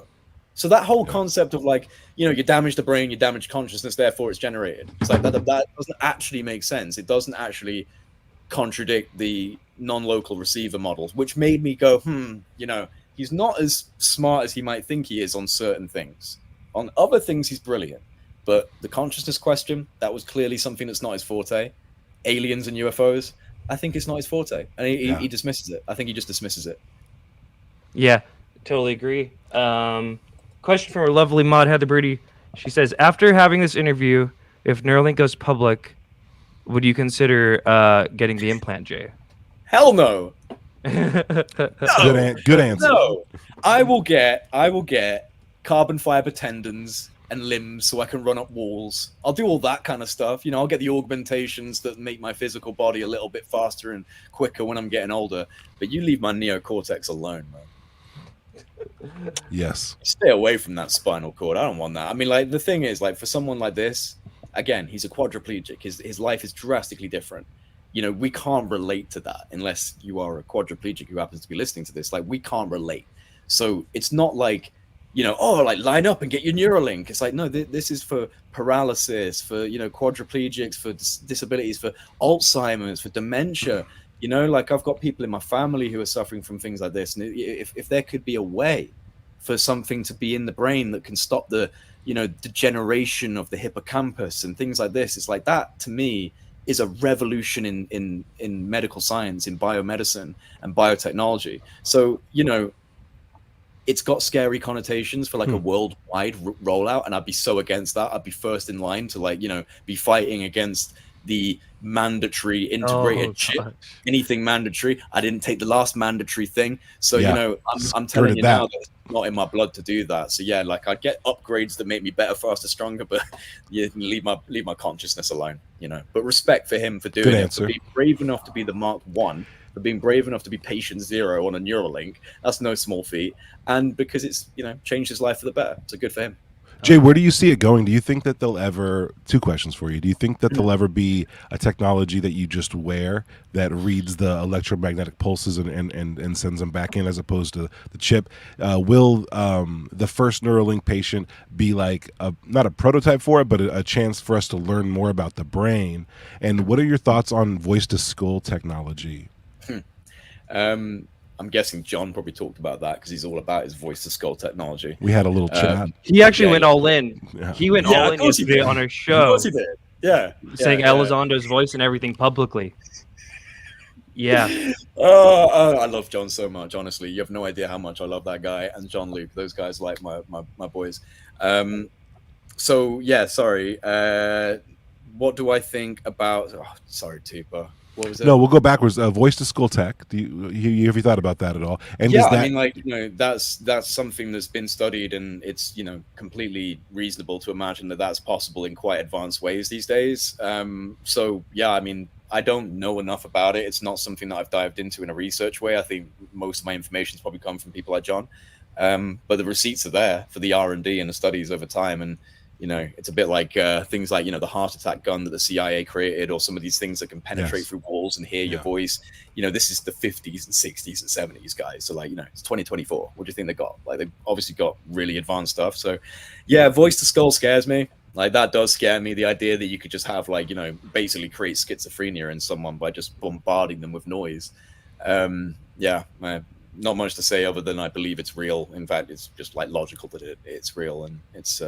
most likely with that technology out, it almost seems like they can already do interactions with the brain without the use of a chip. Robert Duncan, he's specialized in this research of what the government can do to the brain, and he said that the Neuralink and Elon Musk might be used as a patsy to kind of launder the damage that's been done and the reality of what other people have been endured in terms of suffering from that could be targeted individuals, right? Do you see that as a potential at all, or? Man, I'm open to all sorts of things when it's something that I don't truly understand and have knowledge on. So, like, yeah, sure. Yeah. Wild times, man. Wild times. What was the other? There was another question you asked, but I can't remember what it was. Oh, could this guy be used, or could this first round of Neuralink not represent like the standard, like we're all going to be able to get implant, but more a technology? No. So we already have like the haptic feeders, like you've already got wearable bands that can read your brainwave function. I mean, there was quite a controversial Davos presentation. I can't remember the name of it, but if you type in Davos 2024 brain frequency reading or something like along these lines, they did a pretty extensive presentation on how this technology is already available to monitor your employees' brainwave functions. And like they had a whole scenario that they put out in this Davos presentation where they were talking about it, not warning, but kind of pitching to this, room of elites, like, we now have the technology to be able to monitor brainwave function. And they gave like a scenario of being in an office and you sit back and your like haptic reader starts playing your favorite music because it knows what you want. But then there's like a situation that they play out in this like scenario, which is really scary, where someone is being investigated for like fraud in the company, and everyone in the company is requested to they have to have a brainwave audit. So because they're wearing these things all day in the office, their brainwave functions are being recorded onto an external software that's, then able to be. I worked in a call center once, and I know what it's like when they bring up the recorded phone calls you've had throughout the month, and like, what did you do wrong here, etc., etc. Now imagine that with your brainwave function. And so they had this idea of like an audit where everyone had to have their brainwaves audited, and any brainwaves that were in synchronization with this guy's brainwaves, they were then investigated. So that's the terrifying dystopian future that's now, because it might not be rolled out, but the technology exists. So like this whole thing of, integrated intrusive surveillance style biotech, I think it's a lot more likely that they will make it wearable, because the idea of a Neuralink is terrifying for the average person. Like, no one's going to be like me. Most people won't be like, yeah, drill a hole in my skull and put threads into my brain. Like, that's not what most people want. But a wearable band, Google Glass, and we're Yeah. already doing that. So like, yeah, man, it's like biotech and tracking through that type of biotech is coming. It's just gonna happen. It's already happening. It's just gonna happen in more intense ways as we go through the years. Weird times, man. Strange days. The Confucius curse is truly upon us. I have another question real quick, and then I don't know, Tiba, maybe probably want to close out soon. Yeah, It's getting late for you, Jay. This is some relevant news. What did you think of this, Jay? This Lue Elizondo statement that went out this week, where he's like, I will just read it for everyone. To add insult to injury, I was notified yesterday that there may be a personal threat against myself and several other whistleblowers formerly associated with the UAP effort for the U.S. government. As such, I would like to make this perfectly clear to the American people. I am not prone to accidents. I am not suicidal. I am not abusing drugs. I am not engaged in any illicit activities. If something happens to me or my family members in the future, you will know what happened. Yeah, I mean, I don't know, man. Like, the guy's got a lot of enemies, like Al Qaeda and cartels, and like maybe there's like some truth to the wanting to be on a hit list. But in terms of the UFO stuff, I don't really see why. I mean, like, so David Grush was in a congressional setting under oath.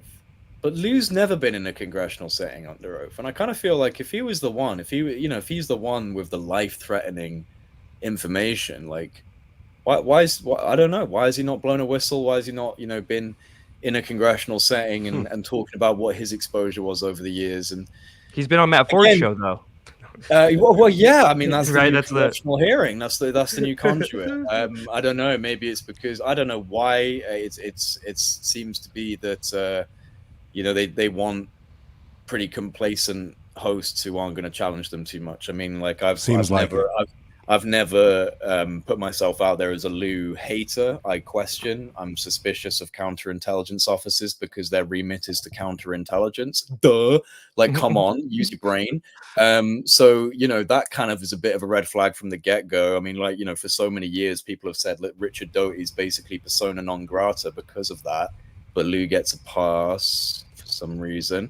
So like, yeah, like that to me is a bit weird. And I think that, it's just another claim, right? Just another claim. I wouldn't want anything. I wish no ill will to Lue Elizondo whatsoever as a human being. And I would hope that that's not actually true.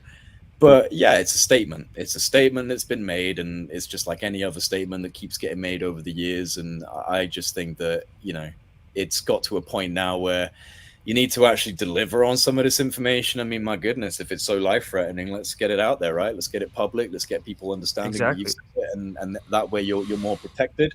I would imagine you're more protected. Like, sunlight's a good disinfectant, so let's just kind of get it out there. Yeah, I really don't know, guys. Like, I didn't. The thing is, right, and maybe we can finish up here, but like, I didn't want to arrive at this position. I don't think any of us wanted to. I haven't got an agenda. I have no debunking agenda whatsoever.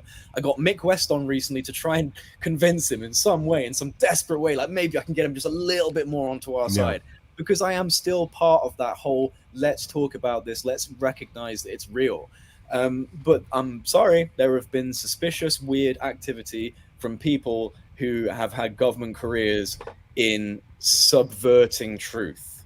That's like the remit of a counterintelligence officer. So like, yeah, forgive me for not tripping over myself to believe him at every minute of every day. I don't trust a lot of these guys who are coming out of the IC. I interact with a lot of people in the IC, and I don't necessarily know who's telling me the truth on anything. So I'm very agnostic until I can get like a real hardcore kind of confirmation. Like I said, I have made plenty of mistakes, and I probably will make mistakes in the future. But it's just, for me, I have to take a step back from the 2017 glamour, like the TTSA kind of thing, and then it all fell apart, and then they took materials and they gave it to the US Army, and that never went anywhere. And then they kind of, like sold this multi-pronged scientific effort that just collapsed into book deals and History Channel shows. And it's like, I understand some people, it's very exciting to see all of that happening, and it was for a minute for me. But when I look back on it now, I kind of feel like this just doesn't feel like an actual disclosure process so much as a group of people that kind of just want to push something out there. And now it's metastasized to a point where it's very clear engineering of echo chambers. It wasn't like that early on. Damn. There was a lot of questioning and a lot of ability to kind of move around the table. Now the positions are very tightly fixed. And I feel like if you move outside of that even an inch, there's a lot of people out there that take a great amount of insult to that. And that's what worries me, is this gradual and now very clear development of these echo chambers. Like I said, I've always been quite anti-authoritarian. I've always been like, I'm not very good at being told what to do. And when it comes to this, I feel like people are continuously trying to tell me what to do and what to think and how to believe. And I'm just not really on board for that. I want to pursue these subjects and other subjects through the vein of my own curiosity, and not be kind of channeled into a narrative or a status quo that has to be adhered to. Not my. What advice would you give Project Unity to Matt Ford, who's really new into the topic? I think like about a year. He's very much tuned in and tied in. He probably got that same email you did and was like, I'll be a team leader. I'll do whatever you want. And he's probably in the early stages of his like ufology career. It's all exciting. What advice would you give him interacting with people and like putting out? I don't know, man. Just like, my advice to Matt Ford would be my advice to anyone in this subject. Just keep your own counsel and don't be too quick to, jump on something that hasn't got a lot of validation to it. Again, I'm not saying I'm innocent of that, because I'm not. I'm guilty of doing the same thing, of getting excited and putting something out there. But just keep your own counsel and just like maintain the understanding that if this really is real and this has been going on for decades in a level of secrecy that is almost really hard to comprehend, if it's so multifaceted, so multi-generational, so deeply layered into, the darkest elements of the architecture of black budget and private aerospace, if people have been killed, if people have been assassinated for this, like, why would you think the truth is just being told to you by these people? Like, that's the thing. It's like, why would you just completely be like, cool, Lue said this, that's the way it is? It's like, I need more than that. I need more than just your words on paper or on a podcast at this point. And I think that that's a really safe place to be, because, it's not about thinking that these guys are just enemies and hating on them. Not at all. But like, step back from your idolization of these people. Like, honestly, like, never meet your heroes. It's always like that kind of thing, right? It's like they look great until you get a little closer and you realize they're just human beings who are fallible and have bad days. And I mean, my God, like I said the other day, in these email chains that I'm actually trying to get rid of, like, Jack Sodfarty, please just remove me from these blood email chains. I don't want to be on them. People are saying like, oh yeah, sure, you're on with these email chains of speakers. Like, yeah, I am. And they're really annoying. Like I don't actually want to be on there, because they just like, bitch and moan about each other all the time. And Ron Pandolfi saying that Lue's got weight problems and that's why his life's being threatened. It's like, all this stuff is just like, this is you want to know the inner secret, guys? You want to be in on the inner circle? That's what they sound like.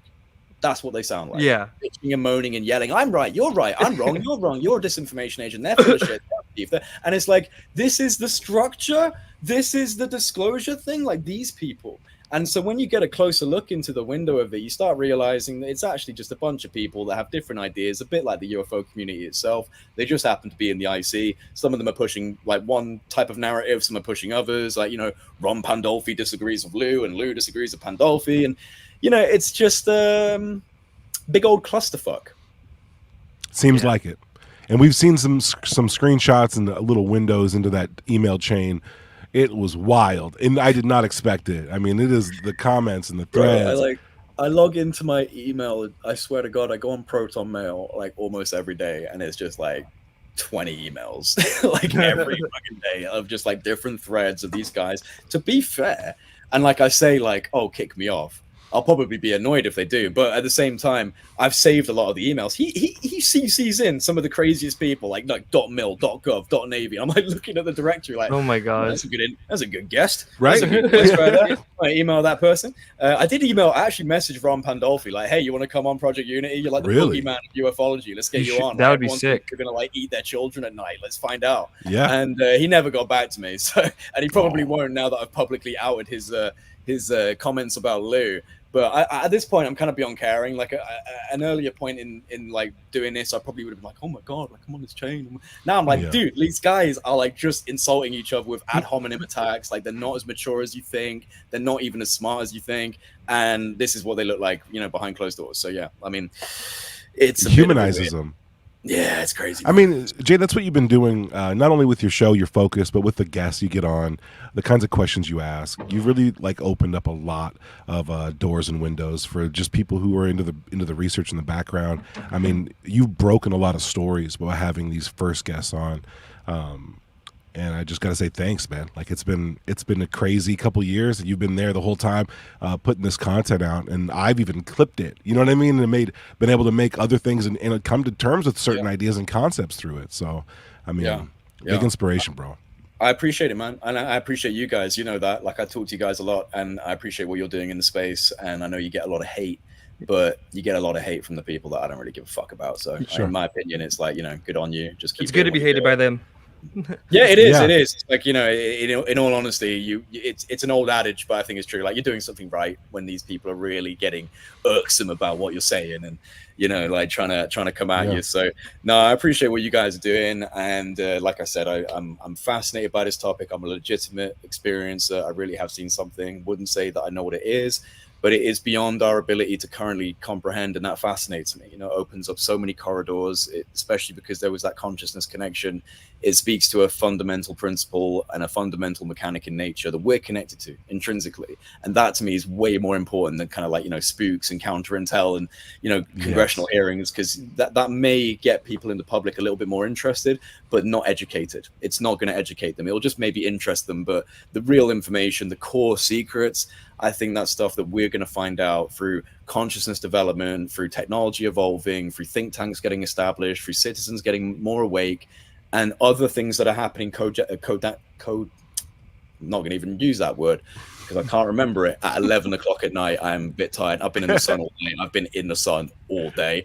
But like, you know, all of these different things, correlational. That's what I was trying to say, like correlational to each other. So be optimistic, even though I'm having a bit of a moan about like, oh, you know, these spooks and you can't tell. And it's like, you know, it's a good thing to be suspicious of these people, but don't let it completely destroy your interest in this subject. Like I've seen, like you guys were saying before, people have done full 180s, and it's just like, nah, done. Like, forget it. This is all a nonsense thing. It's like, no, it's not. It's not. There's obviously something so important that a lot of nonsense has to be generated around it by different influential parties, including the IC. And, you know, you've got to be really wary of that whilst maintaining interest. Don't let it kill off the interest. You know, that's what my message would be. Don't let it completely defeat you just because you feel like after a few years you've looked back on this and gone, actually, like this doesn't feel like what it was in 2017. No, it's not. But the phenomenon's real. Exactly. And again, that's why I appreciate you so much, Jay, because I'm with the history stuff too. It's like Green Street and Lue Reviews. It's like they got into it like us, 2017 crowd, but you could tell for them ufology is really focused around that. And there's just so much more to ufology than this group of counterintelligence so much spooks. more.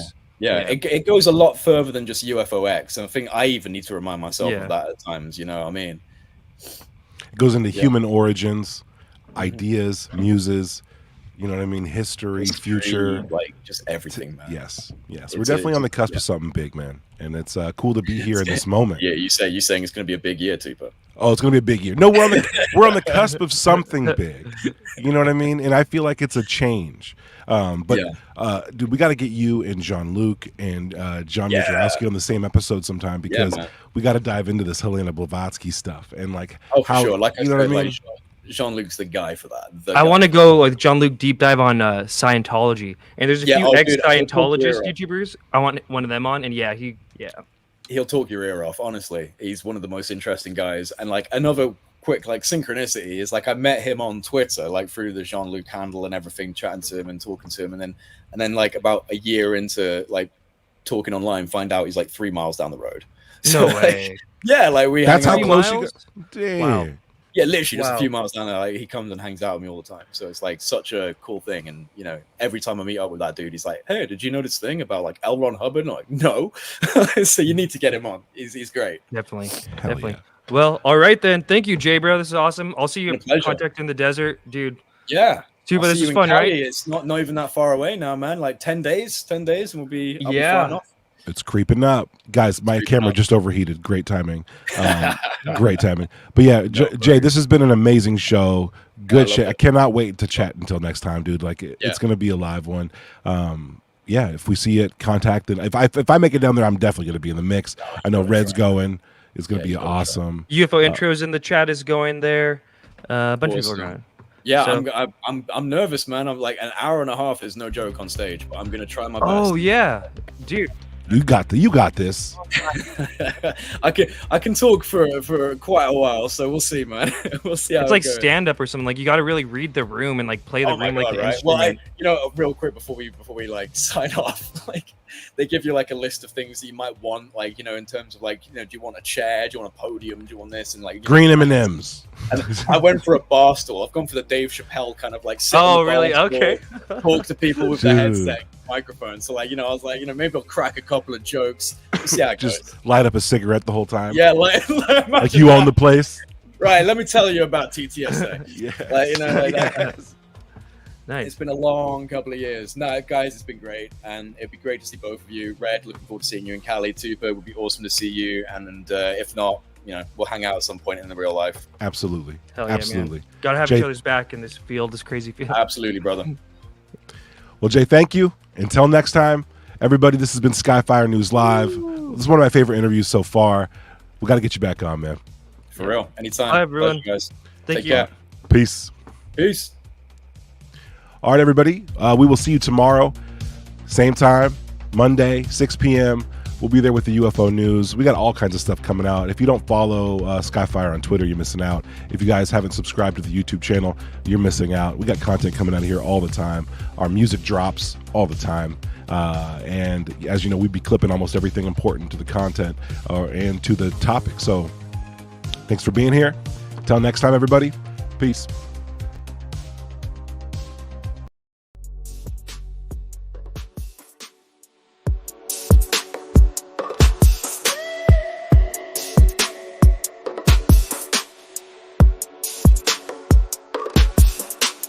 This is Skyfire News, the best UFO show on the internet. Skyfire News is on the internet. Skyfire News. Skyfire. Fire News.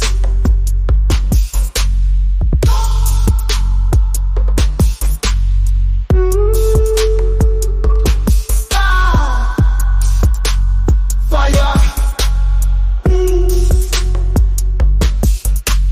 Yes, sir. Skyfire News, the best UFO show on the internet. Skyfire News, it's on the internet.